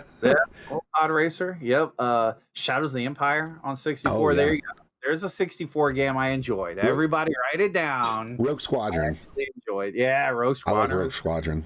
Yeah, let's go. So yeah, give me some of yours. I got to go back to, for me, it's pretty much anything Ninja Turtles. Oh yeah, for sure. I mean, especially the NES era. That full trilogy on the NES, I could just play over and over and over. So good. Oh yeah, for sure. But then there were some different ones, like you figure through like the 16-bit era, like you had stuff like then here we are into superheroes, like Maximum Carnage. Oh yeah, that was a good one. Yeah. Yeah, I always enjoyed that. And then like on Sega Genesis, I was hooked on the Aladdin game. I used to love the Aladdin game. Oh yeah, it was so good. It was a really good. I loved the Genesis Disney games. Most of them were pretty good. Mm-hmm. Some were difficult. Lion King was hard, but it was a good game. It was good. Yeah, that'd be a cool stream. Some Disney Genesis games or something. Yeah, kind of cool. Oh yeah. Yeah, there's some in there that I haven't played too. Like, license wise, that like the Beauty and the Beast. What is it? Beasts something. Oh, and then yeah, there's like right. Yep. there were like 2 games, I thought. Yeah. Oh, how about Goof Troop? there's a gem. And there's an example back to our previous topic. Right, how many times do we have to repeat this? Oh my god. Yeah, it's like, oh, I guess we'll start the game over. Yep. Awesome. And we did a few times, and then I think we hit our limit for that. And never beat it. Yes. Never beat it. Yep. So, Final boss. Never beat it. Right. Never beat it.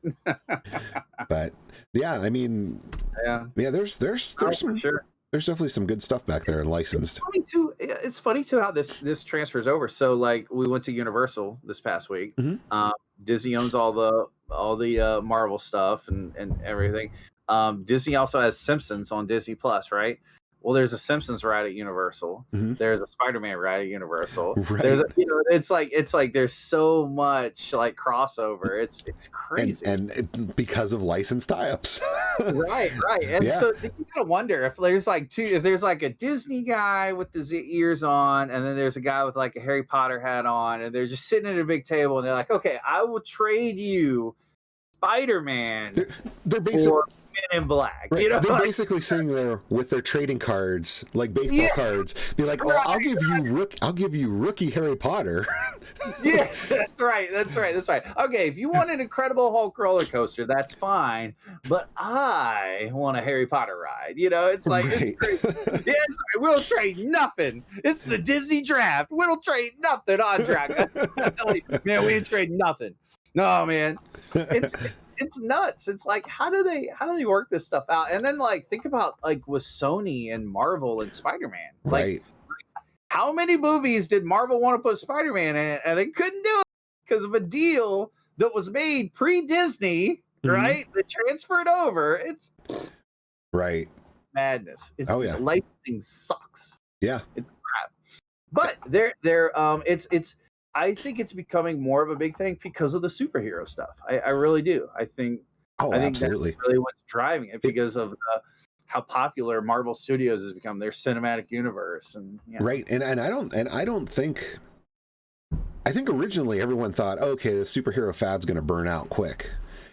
Right. I was kind of a believer of that myself for a little while there. I'm like, okay, this is gonna. What, we're getting 3 movies this year? I'm like, that's a lot. Right. But, I remember sitting down watching the first Iron Man, right? When it came out. Like, wow, this is great. Literally thought that was it. We've seen these movies. We've seen Punisher with Dolph Lundgren, right? We've seen Punisher with Thomas Jane, right? Which I loved the Thomas Jane Punisher, by the way. That one was fun. I loved it. I liked it. I thought it was great. The good old Kevin Nash in it as the one villain in his red and white striped shirt. Yes. So, man, it's crazy to think how far. Like no other series has ever taken the names and the titles and the big screen and the small screen and just mashed it all together. Right. Like they have for sure. Like it's amazing what they've done. They are rightful in naming it the Marvel Cinematic Universe because it is indeed all encompassing. Absolutely. I absolutely loved. So I love everything Marvel. I love the movies. I haven't seen a movie that I don't like. Like there's movies I didn't care for as much, but I would sit down and watch them all right now. Like I am a fanatic about it. The Thanos Infinity Gauntlet series of comics was one of the first comic book series that I really actively collected as a kid. So seeing it in the big screen, I loved it. I was just so in love. And I think another big thing that they did was their sort of transfer to the TV show realm too. Like Agents of S.H.I.E.L.D. I liked Agents of S.H.I.E.L.D. Agents of S.H.I.E.L.D. started off rough though. Like I don't think it was until what was the first movie that I think it was Thor was the first movie that that actually really crossed in with the TV show. The show was rough. It was tough, and I was watching because I was a fan, but I can see how a lot of people were like, it wasn't really my thing. But then as soon as it crossed over with the movie, man, it got a lot of people excited. It got me more excited about it. Man, I loved it. I really enjoyed it. It's funny, I still haven't finished that. I still need to go back, and I got like 3 episodes of the last season. I still haven't finished it. It's awful. And speaking of Agents of S.H.I.E.L.D. too, it's like even the fact that it's called back to in WandaVision. Right. Which was, I did not see that coming. Like, I'm like, wow, you really had to watch Agents of S.H.I.E.L.D. Right. It's like, there's so many intertwined things. And I think the Marvel universe, cinematic, big screen, little screen, they do a good job of making those things very exciting for this guy, right? But you don't lose anything if you're not this guy. If you've never seen anything, it just, all those extra tidbits that they're just tossing to us and be like, hey, nudge, look at this character or look at this object. Yeah. They made sure to make sure that you didn't have to be. How many times do you go watch a movie and you don't know anything about the comic book? I think anime is a lot like this. If when they come out with a new, so many movies expect you to have a background in it, to know about it, that you're a fan. And I'm a fan of movies. So like I'll just go watch movies. I'll just watch a TV show. Now, in this case, I was a fan. So it's like every movie I went to, I spent most of it explaining to my wife what was going on. It's like, oh, well, this person, this, right? But it's and there was a lot of that. There was, man, I'd go with buddies. It was the same way. I'd take a buddy like, oh, who's that? And I'm like, oh, dude, you're not gonna believe this. And it's like, we go through the whole thing. And it wasn't just you there, missus. It was a lot of people because I'm familiar. But it would be like taking me to an anime movie or anything. Something the Last Airbender. There's a good one. Like I know nothing about the universe. Yeah. I'm a nerd. That's okay. I know nothing about the universe, but they made sure to set up all the characters. The casting was phenomenal. Like Robert Downey Jr. as Tony Stark. I mean, come on. It's crazy. And I'll be honest with you, Chris Evans, I didn't like Chris Evans at first because Chris Evans was already the Human Torch, right? I'm like, what are you doing here? But he did all right. He did good. He did good.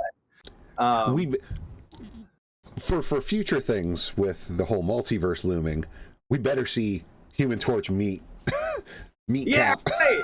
Exactly. Like at some point, they're getting together. And that's going to be really weird. Yes.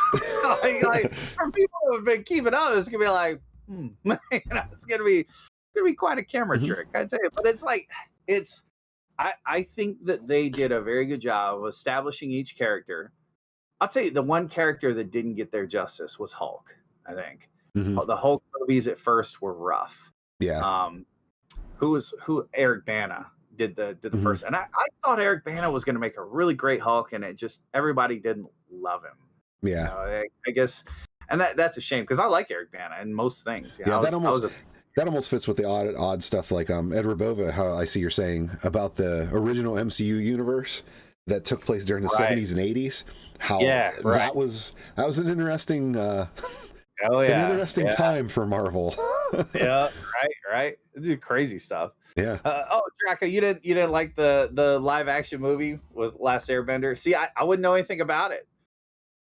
Deadpool meets Spider-Man, that'll be awesome. I mean, dude, Deadpool's another one. So the fact that and it's almost comical, they cleaned up the Deadpool from Origins, right? It's kind of weird, but like even think about that. The X-Men movies were part of this. And the first 3 X-Men movies, I loved them. I enjoyed them. Yeah, the casting was good. Everything, I loved it. It was so good. And then it sort of went off the rails. But you know what? I blame a lot of that on licensing. I blame a ton of that on licensing. And you can use this character, but you can't use this character. Exactly. And so now studios are having to get creative and come up with these weird ways to this and that. And it's like, it's a shame. It really is. It's just, it's tough. But dude, as far as like where we are today, so like we've already discussed, we're not doing any spoilers or anything like that, of course. But yeah, seeing how you got to, yeah, exactly. Yeah, I think, yeah, after the third one, they got kind of weird, and you had to, again, the Wolverine movies that they put out, you had to have background knowledge in Wolverine. The what was the last one where he went to Japan and gosh, I can't think of the movie. Oh my gosh, it was Origins, and then that was the Wolverine, I believe. Wolverine, yes, it was just the Wolverine. Yeah, and then Logan later, another perfect example. Yes. You can't go sit down and watch Logan and be like, oh, I know exactly oh yeah, this totally makes sense. Dude, you're gonna go in there and be like, what the heck happened? Like, my man was in Japan fighting robots, and now he's old. I was with a crazy Professor X. Yeah, right. Professor X is just cuckoo for Cocoa Puff. What is happening? Like, you cannot go to see Logan. You cannot go see the Wolverine without having a decent knowledge of the Marvel Cinematic Universe. Made sure you never need that. You could go sit down and enjoy a movie. Or my wife would say you could tolerate it for a few hours while your husband geeked out about it. You could do that at least. So it's Logan was the same way. And dude, I blame licensing. I do. I think that when studios start telling other studios, Spider-Man should have been in the movies much sooner. Right. It's a shame that it was so late in the storyline. And for anyone that cares, the movies that you see don't follow the comic books. It didn't. The outcomes were pretty much the same, but it doesn't follow exactly along the lines. And as a huge comic book fan, I'm okay with it. I'm totally fine with it doing its own thing. Exactly. It's enjoyable to see a different twist on those events. But yeah, I mean, you figure starting all the way, he was one of the first Avengers, should have been there. You're right. Exactly, right? And it's just, it's a shame. It's so bad. But at the same time, it's like, I almost feel like that might have been a blessing, because we wouldn't be in the type of story scenario we are now had they already used up Spider-Man. Yeah. Which Spider-Man would it have been? Would that have still been Tobey Maguire Spider-Man? I think it would have been Andrew Garfield, wouldn't it? Andrew Garfield? By the Avengers time, I think. That's about that time frame. So, it's another Sony thing where with the Spider-Mans, dude, how many times? Okay, so the Tobey Maguire Spider-Mans, I feel like they played together well. They did good, right? The first three X-Men played together, did great. They did a good job of establishing what was going on for someone that doesn't know the backstory.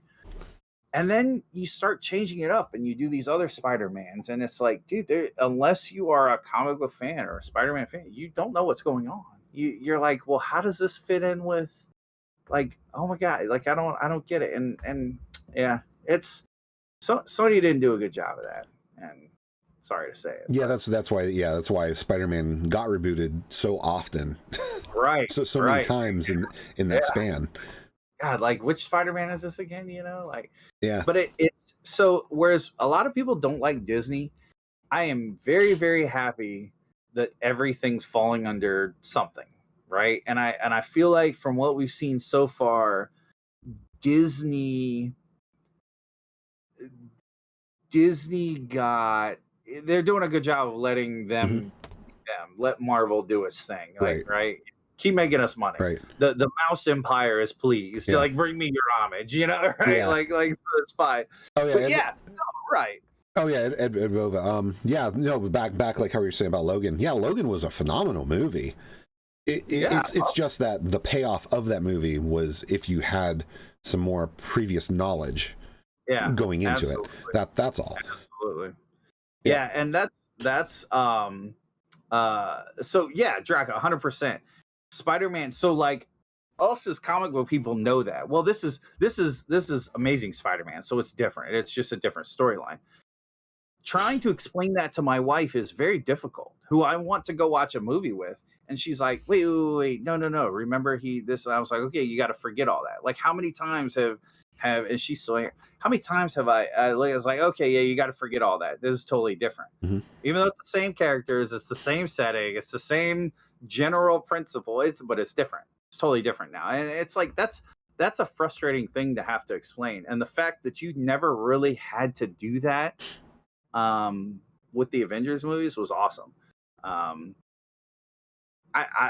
think they did a really good job of it. Oh, absolutely. Absolutely. I think they continue to do that with the TV. So, we had phase 1, we had Infinity War, right? Mm-hmm. And that took you all the way up to Thanos and, their battle that they had with Thanos. And then, at a point, which these aren't really spoilers, but one of the last things, I mean, before Infinity War and stuff, the licensing issue, that was another example with Wanda and Pietro.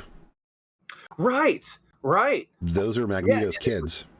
And right, hilarious. They're and it's supposed funny to be. how and he's alive in X-Men, right? But he's dead in Avengers. Right. And I think in WandaVision, that was their way of just sticking it to him by bringing Evan Peters in, right? And it was so perfect. It was like, wait, and I think, was it Vision or somebody at one point said, like, are you supposed to be here? Or somebody said, like, but it was so good. It was like, okay, all right, yeah, it's like, it's good. But yeah, it's like, when you don't bring everyone in, and I would love to sit down and talk to some of the Marvel people and see did they think about this in the beginning when the first Tony Stark. I saw one of your chatters said something too. The original Tony Stark movie, 100%, it was on point. Like, as a comic book fan, I liked it. Mm-hmm. I wonder if they were thinking at that time, it'd be kind of cool to launch this universe. Like it would be, like.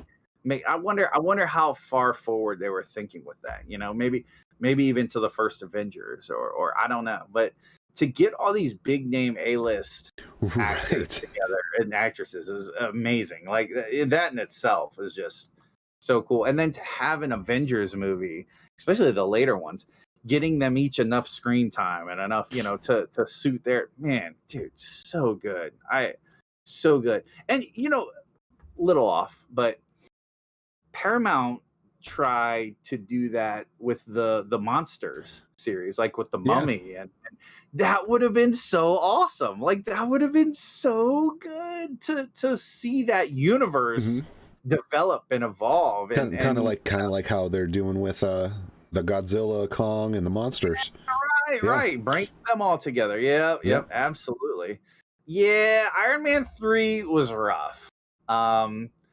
The Mandarin, Iron Man 3. I had a lot of issues with Iron Man 3 too.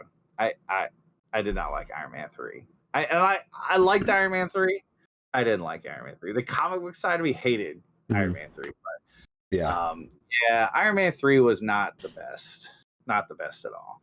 But it was just, it kind of and I don't even know if it was necessary, other than I think somebody contractually had 3 movies, so but Iron Man 3 wasn't that's a good call, Drac. It wasn't great, but I think that now, so we're to this point now. How do you follow that up, right? Okay, so you've just had this amazing, 22 movies, I think, in phase 1.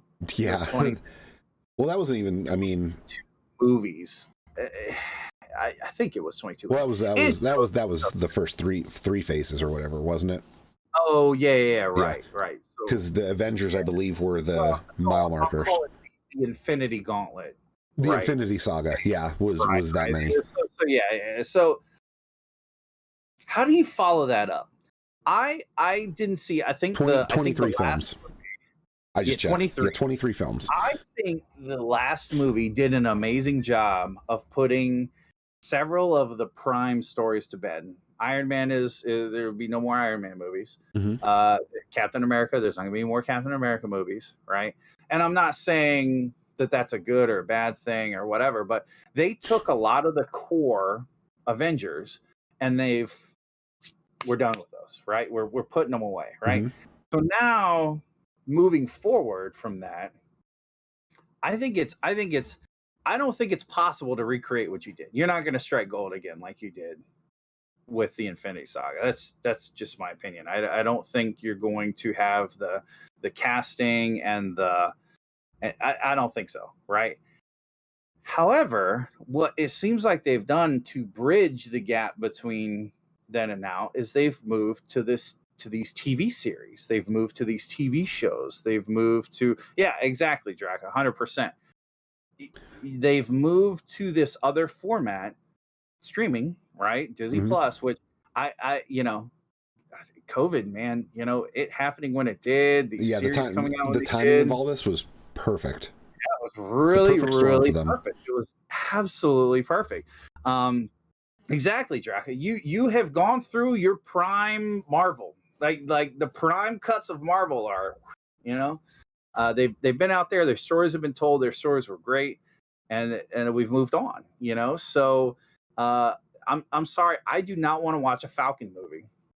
No. I didn't want to read a Falcon comic book. Like Falcon was a side character.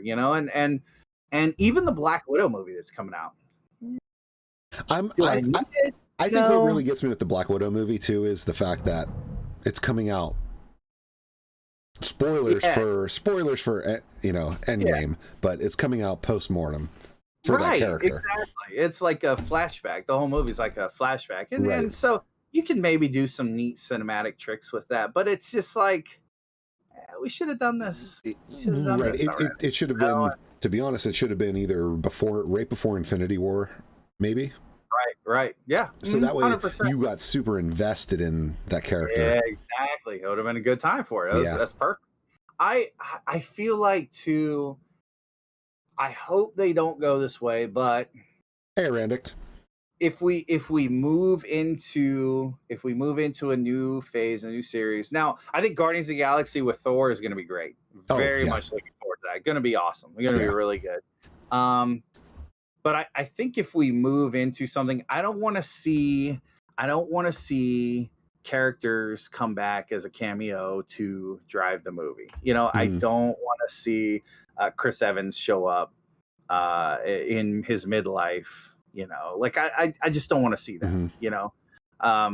Robert Downey Jr. I don't need to see him again. And they're going to. I feel like there's gonna be some. They'll work it in. Yeah, I think we'll see that later on. Yeah, I think as things start to trickle down when we hit the multiverse era. Right. And so I'm not saying I'm not gonna like it or I'm not gonna watch it, but I'm like, but at the same time, I don't know, the multiverse era when that hits in 2022. Yeah, that could very well be the introduction of the new versions of those characters. Right. With new actors.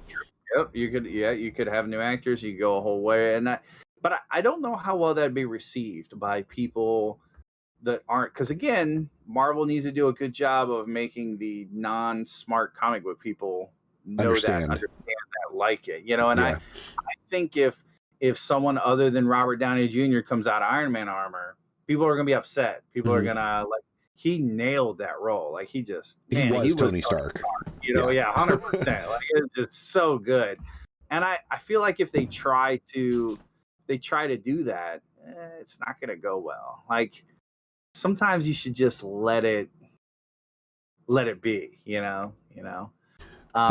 absolutely. But you figure with these shows though, I mean, like you said, Disney Plus, WandaVision, I gotta admit, going into WandaVision, I was thinking, okay, this is going to be just something entertaining. I didn't really expect much from it, but wow, is all I could say after it was over. Yeah, I didn't think. I thought it was going to be a fun. Yeah, Draka, that is true. Yeah, I think Morgan will be involved for sure, 100%, just like in the comics. Yeah. Mm-hmm.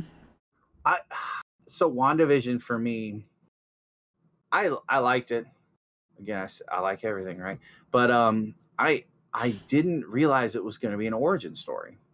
That's a good way to put it. I didn't realize that it was, and it was like, wow, like seeing it evolve the way it did. It was done really well. Right. I really enjoyed it.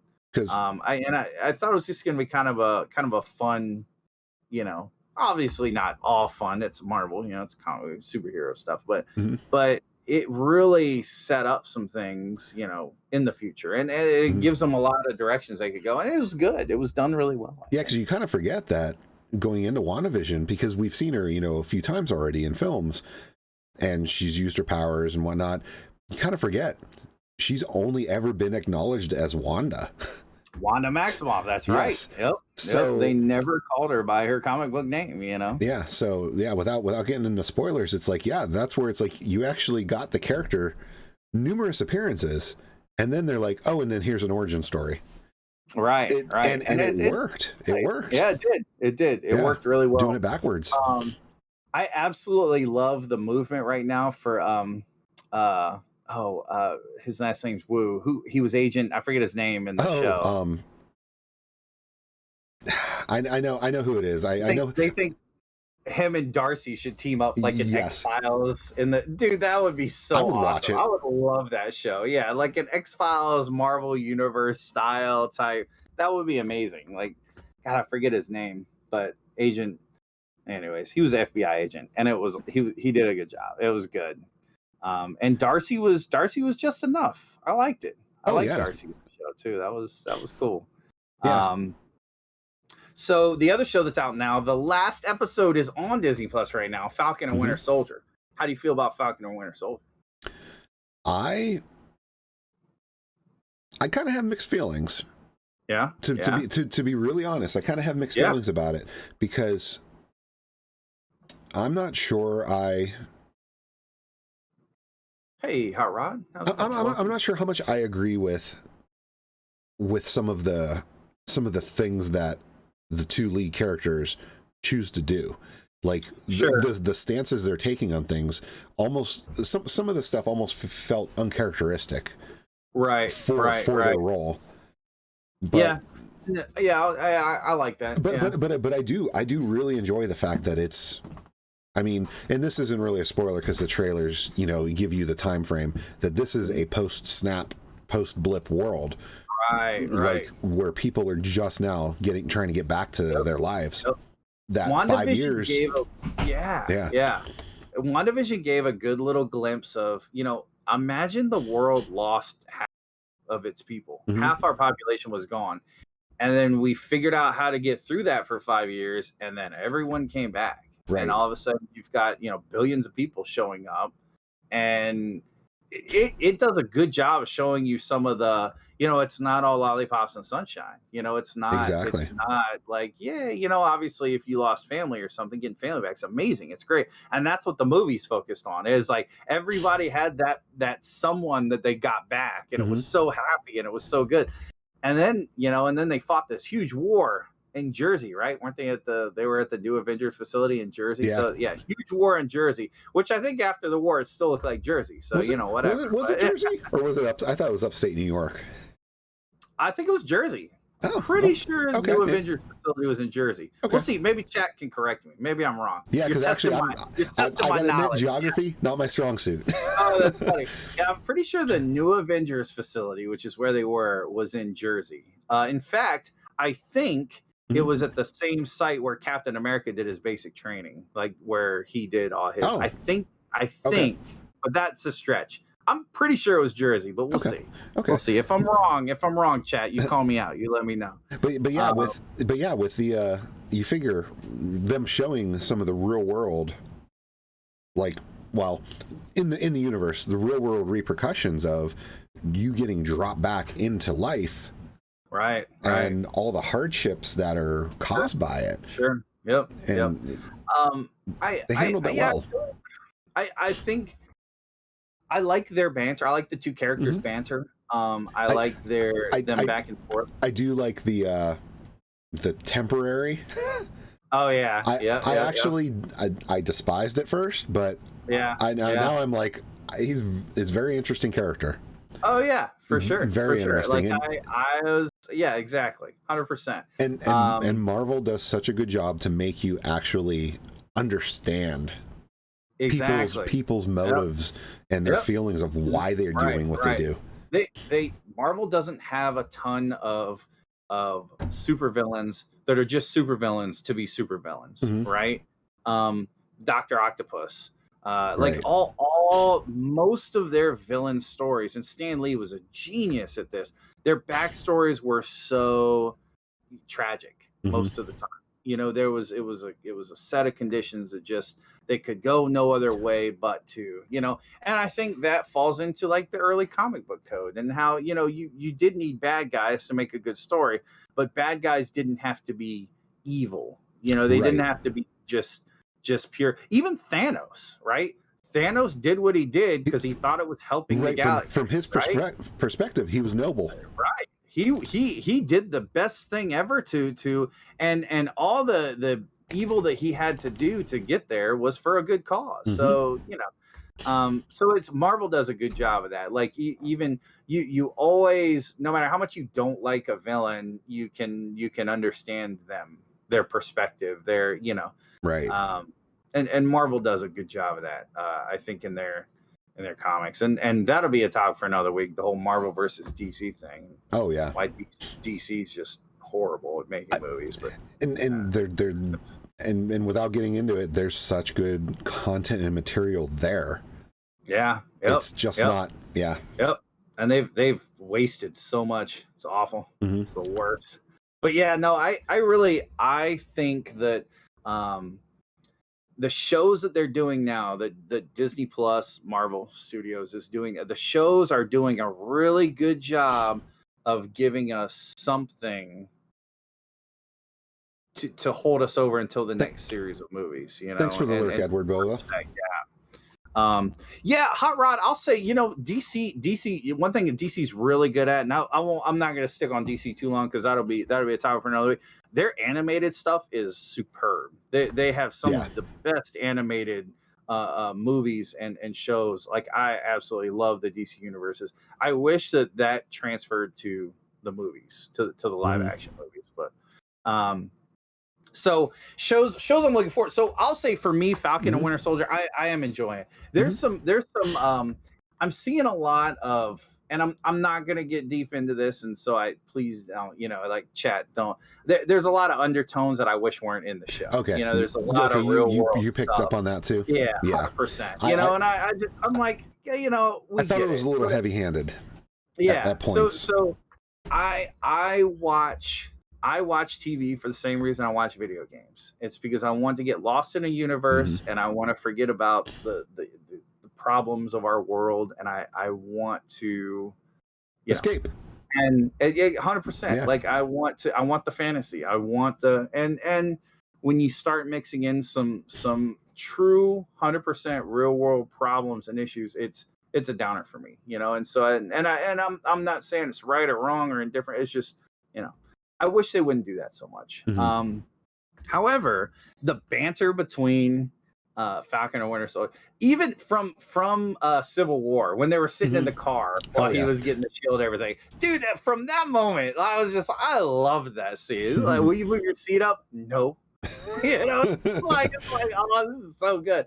I love it, and I'm actually excited. I'm probably gonna watch the last episode tonight that came out today. So I'm looking forward to that. I don't know. I think my missus is going to be asleep by that time. Yeah, right. So, you're not gonna make because that's what I love is like she's big into the Marvel stuff with me. So yeah, that's mine too. Mine too. We watched just about everything together, and then some of them I have to drag her through, but most of them she really liked WandaVision. She enjoyed it. And I think she's enjoying Falcon and Winter Soldier too. I'll tell you what she's looking forward to is Loki, and I'm looking forward to Loki too. I'm looking forward to Loki. Is one of my favorite villains, man. He is deep and complex, and I love it. I'm really stoked, and I'm so glad that they're taking it from. I'm so glad they're taking it from, like, you know, where he got the Tesseract, you know, by mistake or wasn't supposed to, kind of broke the timeline. And that's all I'm gonna say because I don't want to. But oh man, right, the TVA. So involving the TVA, the Time Variance Authority. Yeah, exactly. When they first introduced that, and I'm just like, oh man, we're gonna go some time travel here.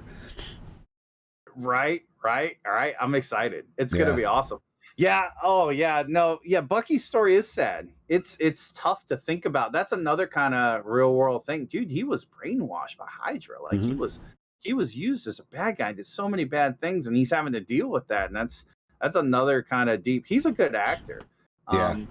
And it does turn out, we were talking last week about live action. He was the one that they thought could play a young Luke Skywalker. Yeah, because I remember you said that, and on the last episode we watched last weekend, I was paying attention, and I'm like, I could definitely see him play it. I can see it for sure. I would fully accept that as a young Luke. Right. Yeah, Hot Rod, it's tough, man. It's tough to do it. Fallout New Vegas, nice. It's politics is tough. It's everybody's got an opinion, and it's just the way it goes for sure. Yep. Go ahead. Sorry. Oh no. Go ahead. But no, Loki. Oh, dude, Loki. I am looking forward to that, and I'm really, like I said, the Thor and the Guardians of the Galaxy. That's going to be awesome too. So here on the notes, that list, that is the 2021. Those are the order that they're coming out. Oh, very cool. So Thor and Guardians of the Galaxy is not till 2022. Right. And same with Doctor Strange even. But interesting. But yeah, these are what we have according to the current dates. These are what we have to look forward to all the way to the end of the year. So Loki, of course, and we've seen trailers for that, which that just looks like it's gonna be so fun. Oh yeah. But then they jump back to the movie screens with Black Widow. Right. But like we were saying, it's like it feels like that should have been part of the last phase. Yeah. I don't know. But you know what? I've been surprised before.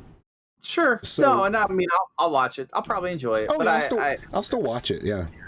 But I mean, as far as tying into things, who knows what else it's going to inject into this phase?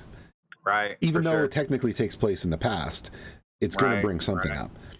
Right. But as far as things taking place in the past too, Shang-Chi and the Legend of the Ten Rings.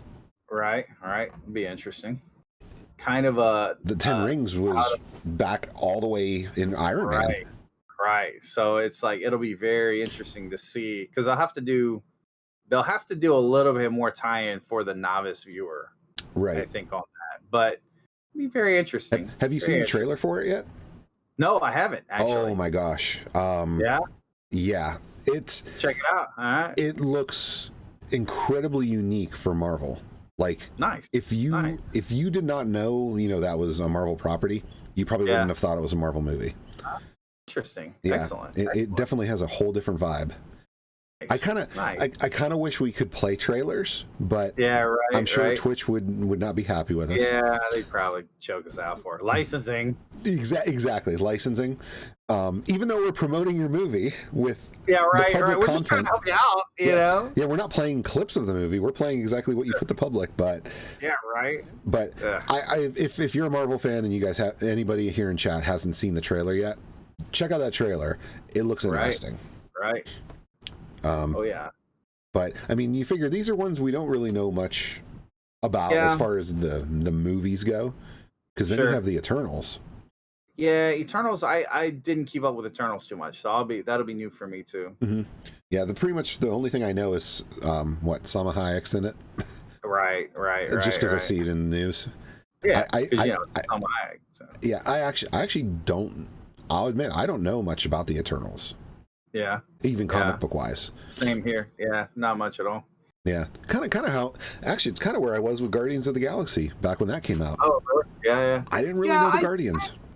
I had followed a few comic books from their interaction in the Infinity Gauntlet saga, because the Daughters of Thanos, big part of Right. So, in fact, very different too in the comic books, how that all wraps up. So, I highly recommend.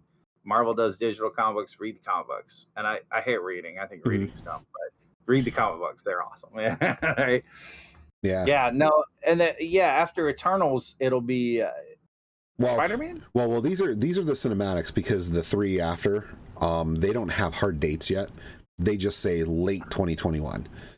So technically, those other series could be sprinkled in around those movies. But Spider-Man: No Way Home, that'll be supposed to be our final Marvel cinematic movie for 2021. And yeah, that'll be pretty good. I enjoyed the last one. I think it was good. Yeah, it's interesting seeing the character crossover from, taking it from like Tony Stark's, and it was good. I think Tom Holland, he's good. He's good as Spider-Man. I like him as Spider-Man. Same. And I think my favorite thing about the Spider-Man movies, this current gen of them, is the fact they did not force an origin story again. Yeah, right. We seen it, okay? Right. Uncle Ben dies. I get it. Exactly. I get it. Yeah. Like, you got bit by a spider? Really? Yeah. You don't say. Right. He calls himself Spider-Man because he got bit by a spider. Yep. We're good. Let's move on. Yeah. No, that was good. I loved Tony Stark with Aunt May too, Aunt Hottie. Oh yeah. That was good. Yep. But then you have the other series that don't have a hard date yet for 2021, but the What If series. I'm really looking forward to that. And that's going to be pretty cool. And that'll be an animated series. So yep. Be their dive into animation. Yeah, that could be fun. Yeah, the concepts of the stories. I mean, yeah. What if? Because what was one of them? It's like they even show what if Captain America was in Hydra. Right. That was one of the ones. Captain Hydra, and then there was another one where Tony or somebody else got the super soldier serum. Yeah. Howard Stark maybe, or somebody else got. Oh no, Captain Britain. Captain Britain. Right. And then it's gonna be awesome. It's gonna be really neat. I think that's gonna be good. Hot Rod, yeah, dude. So I'll tell you. I went back and watched some Civil War with the wife because she had questions about when like stuff from Falcon Winter Soldier, and so we went back and watched it. Civil War is truly a sad movie. It really is a tragedy, like the way they fell apart. And I think their on-screen depiction of it was really good, showing just how at least decent friends fell apart and were torn apart. And you're right, it's like they call it the Sokovia Accords in the movies. I forget what they call it in the comics. It wasn't Sokovia. No, it wasn't Sokovia Accords, but it was superhuman. Anyways, Registration Act. But no, I absolutely loved. Yeah, right. Yeah, I know. I liked Civil War. Civil War was a good tragedy. It was a good downer movie. Like, you saw the things where it was rough, man. It was for sure. Oh yeah. But no. So then the Hawkeye series. Yeah, Hawkeye with him training up, played by Haley Steinfeld. Right. Yeah, exactly. So when I first heard the Hawkeye series, I don't need a Hawkeye origin story. I don't need to know anything more about Hawkeye. Now, the next Hawkeye, his daughter, like, in getting little glimpses of that's kind of cool. That's pretty, like, that has Kate Bishop. She will play into. I think she will play into the next universe, next phase. I think we'll see her, and I think that's good. I will say, that's one thing that in Endgame, when Hawkeye became Ronin, right, they didn't really get into that, and so as a comic book nerd, I was like, I saw what was going on, I knew what was going on.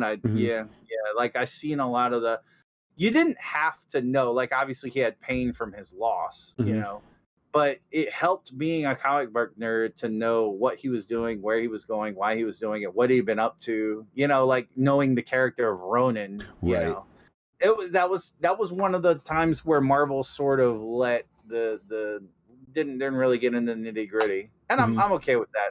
Hawkeye wasn't a character I needed. Well, and you figure they also did the same with Captain America. He's basically Nomad. Yeah, right. Exactly. For a little while there. Right. Yeah, exactly. And they didn't even really talk about it, but had the beard, had the the other shield, the Wakanda shield. Right. The no stars and stripes. Yep. Mm-hmm. Yep, for sure. But and then Miss Marvel, that'll be cool. Yeah, that'll be pretty awesome. Yeah, I look forward to that one. Yeah, and that'll be. part of me feels like that was almost meant to come out earlier, like way earlier, because especially because I thought to be honest, I thought they were going to try springboard it with the game. Yeah, Since Ms. Marvel is your main character. Yeah, exactly. In the story of the Avengers game that I have yet to play. Yeah, right. I know. I really need to get into that. Yeah, because Ms. Marvel play the game. Can't remember what is her name? Yeah, Jenny. No, is it Jenny? You're gonna make me Google. Yeah, I know. That's what I'm doing too. Yeah. Not okay, that good. I'll let you Google it. I'll let you Google it. Kamala Khan. Isn't that it? She's Ms. Marvel. Yes. Kamala Khan. Yeah, that's it. Yeah, she's I was thinking of somebody else. Kamala Khan. Kamala Khan. Interesting. Well, I mean, technically, that was what they did different. Captain Marvel was technically Ms. Marvel first. Right. Yeah, for sure. Yeah, there was some Captain Marvel. Yes. Right. Yeah. I love that they worked that into the movie too. Because like I had told my wife for months, I was like, it's Marvel, right? And she looked at me like, no, nobody cares, right? And being married is bliss. It's a magic. And then when Brie Larson was like, it's Marvel, right? I was like, thank you. Like, whoop-de-doo, Basil. Yeah. It's good to be married. It's beautiful. That you know what? Just for doing that, that's a sound alert that you need. Yeah. Right. Basil. Basil. What does it all mean? Yeah, good times. I hear that one a lot. But yeah, we've got there's big Marvel stuff happening this year. I mean, this is probably, I mean, with all these shows, this is probably their biggest year as far as content goes. For sure. Actual new developed content. And some of these TV shows, dude, they have the budget of movies. Like Absolutely. They have it's definitely, we don't see a lot of distinguishment between them anymore. And they help that. I think they were the front runners in that, like the crossover stuff is so cool to me. I love it. Right. I really do. Yeah. But yeah. So I don't know. I think that brings us to our wrapping point for tonight. Yeah, 100%. Yeah, we got some good stuff to look forward to. So next week we could talk about some. Maybe we'll talk about how it ended, how Falcon Winter Soldier ended. We'll give away all the spoilers. We'll tell everyone, guys, seriously, spoilers. Falcon dies. I'm sorry, it happens. I hate to tell you, I didn't want to spoil it, but mute if you don't want spoilers. Oh, it's too late. No, so what plans you got this week for stream? Any good games this week you're playing? This week, to be honest, we are going to do some. I know we got some NES randoms lined up. We're gonna go through and play some oddities from the NES era. Sweet. Yep. Supercars. Yes, that is one that's going to be added to the list. Supercars. Very cool. Excellent. Yep. That'll be good. How about you? What's on your stream agenda for the week? Let's see. I think I'm hoping we get back to Outriders. We started playing Outriders and it's awesome. It's really, really good. I'm enjoying Outriders for sure. Oh, nice. And I think we're gonna get back to that. Maybe do a little bit of. I gotta hit up old Skeptic. Maybe do a little PUBG. We'll see what happens. But definitely some Outriders, and then I'm going to work on my capture setup because I'm definitely gonna do some CDI. Right? Yes, you have to do some CDI. Stuff. I want to play some Fox Hunt too. I gotta play some Fox Hunt. That'll make for some fun videos. So that'll be good. Hot Rod, no way. You're never off topic, man. That's. I love it. And the DC stuff, like it'll be interesting talking about DC in the future because I don't know a ton about DC. I got really involved in DC with like Death of Superman and stuff like that. So I can talk about stuff like that. But yeah, that'll be an interesting talk for one of these weeks coming up too. Yep. So no, well, I guess for your homework, did you watch the Snyder Cut? I did. Okay. I did. Okay, so you'll be prepared for that discussion too. Yeah, absolutely. 100%. Yeah, that'll be a good one. Yeah, that'll be good. Because it was good. Mm-hmm. I liked it. Oh, yeah. I've got some gripes. I've got some gripes on the DC cinematic universe. And I think Wonder Woman saved them, but I don't know if it was enough. I don't know. Yeah. Gal Gadot is awesome. Like Wonder Woman, I like the Wonder Woman stuff, but Yeah. The missus likes the Wonder Woman stuff. But I will say too. So anybody's watching. So both of our Discords, I'm going to go ahead and smash the whole Discord button now. Yep, we both have sections in our Discords where we are looking for topics for our weekly chat. So we're going to do this every Friday, and trust us, you do not want us to run out of topics because it's going to get weird. I'm going to start doing tricks with my fingers. I'm going to like pull my thumb off. It's going to get weird. It's just going to get bad. It'll turn into I don't know how to juggle, but we're going to learn. Yeah, we're going to figure it out. We're going to learn to juggle. Right. Here we go. Watch this. Nobody wants to see that. I'll get Mario 64 carts. We'll juggle with those. It'll be good. It'll be good. But we would let them love on fire first. Yeah, right. Let them on fire. That's right. You will be burning them. We know that. But we would absolutely love to come in there and so I think in mine it's called like VOD topics or something like that. So you'll see it in there and please, anything under the sun, pop culture, video game, movie, TV show related. Yep, absolutely try. Weekly VODcast topics. And podcast topics. I named it the same, so that way it is the same. Oh, perfect. All right, good, man. Look at coordination. So trying to coordinate. This guy, big brain, big brain. So yes, absolutely, 100%. Why Jar Jar was the best Star Wars character? Someone time out Mrs. 24, please. Thank you. That would be great. If you've got something you think you like, throw it in there. Also, maybe not next week, but very soon we want to start having guests. We want to start having guests on stream. So if it's something you'd like to do, if you don't mind being on camera or even just audio, and want to come in and talk about some stuff, we'd love to have you. That'd be really cool to mix it up and do some things. I've got like some I've got some buddies. I hope locally I can get. I love my guy in the arcade to come in and talk about arcade stuff, and I know we know other streamers and stuff like that. And that's another thing too. We haven't really talked about streaming, but we both do stream throughout the week, and we've got our own setups and our own ways of capture and display and communities and things like that. So if you've got questions about streaming or anything like that, we'd love to get into it. So absolutely, anything you want, really. And it's fun because you guys are here. It's fun to have conversations with chat and see you chip in. Even though if you want to talk about DC and we're talking about Marvel, that's okay. It's all right, Hot Rod. It's good though. It would be boring if it was just me and Pixel talking. Because trust me, we'd probably be playing a video game instead of just talking. So it's you guys are what makes it fun. So we will 100% get to the point where we're going to upload these podcasts. Hopefully, I could say I jumped the gun. Videos. You can find them on my YouTube channel. Perfect. Okay, good. Excellent. I opened the YouTube channel. I opened the YouTube channel just to start posting these, and now I know. Now I know I kind of want to make some other content, but that's awesome. So something will come in the future. That's good.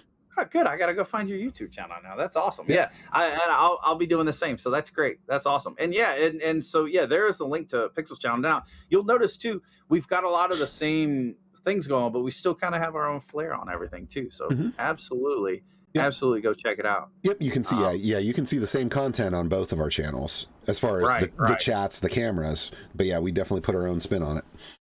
Got our own flair going. It's good. Yep. Good. Yeah, but no, it was a good time. This was a great chat. I had a really good time this week. This was fun. It was my only stream of the week, and I had a great time. It was perfect. Oh, very good. Good to hear. So we'll both be what? You don't stream Saturday or Sunday? No, I'll be back Monday. Yep. Monday will be my first stream, and I don't know what we're doing yet. Not a clue. Yeah. So, prepared as usual, right? No, sometimes that's fun though. It's like because then you're not setting up that schedule of I'm going to play this on this day, because when you get to that day, you're kind of like, do I really want to play this today? I do something else. When Bagoom's out of town, when he gets back, Guns, Gore, and Cannoli too. Oh, nice. Yeah, we need to do that. Yeah, that'll be good. Yeah, it'll be a fun one. I'm feeling we need to get a community Wreckfest day together. Oh yeah, that'd be awesome. Doesn't Yeah, even have to be on. Doesn't necessarily even have to be on stream. You know, sure, but just a community Wreckfest. Right. Yep. Go smash some cars around. I'm down. Yeah. I'm ready. Yep. It's good. So, it's good. It's the only race game I'm good at when I run into other people. Hey, it's fun though. It is really fun. Yeah, great. It is good. So well, thanks a lot, man. Thanks everybody for being here. Appreciate it. Had a great time, and we'll see you guys back here. We're streaming all next week, but our next podcast will be next Friday, so 7 Eastern. Come back and see what it's all about. Yep, absolutely. So thanks a lot. We're both gonna sign off here, and while we're in the thanks for watching, I'm gonna find a place to go party after. Hang out for a raid, and we'll go hang out with another cool, awesome streamer. I actually think I think I kind of know who already. Nice, I like it. Probably the same person you might be thinking. Yeah, maybe so. I hadn't even looked, so probably. Oh, okay. Because I'm unprepared as usual. Oh, okay. Well, we'll just say I'll just spoil it. Let's see. Make sure they're actually on doing stuff. Yeah. Let's go ahead, RGA. Oh, nice. Okay, excellent. I don't normally get to raid them because they usually start way after me. Yeah, right. Sure. Yeah. We got you on the late night. I like it. Yeah. No, this was definitely fun. Friday night VODcasts. Yep, so, for sure. So thank you. Glad you're here, Hot Rod. Thanks for hanging out. Yep. Thank you everybody for being here. And so we'll see you next week. Yep. Hang out for this raid. We'll see you in the next one. All right. Later.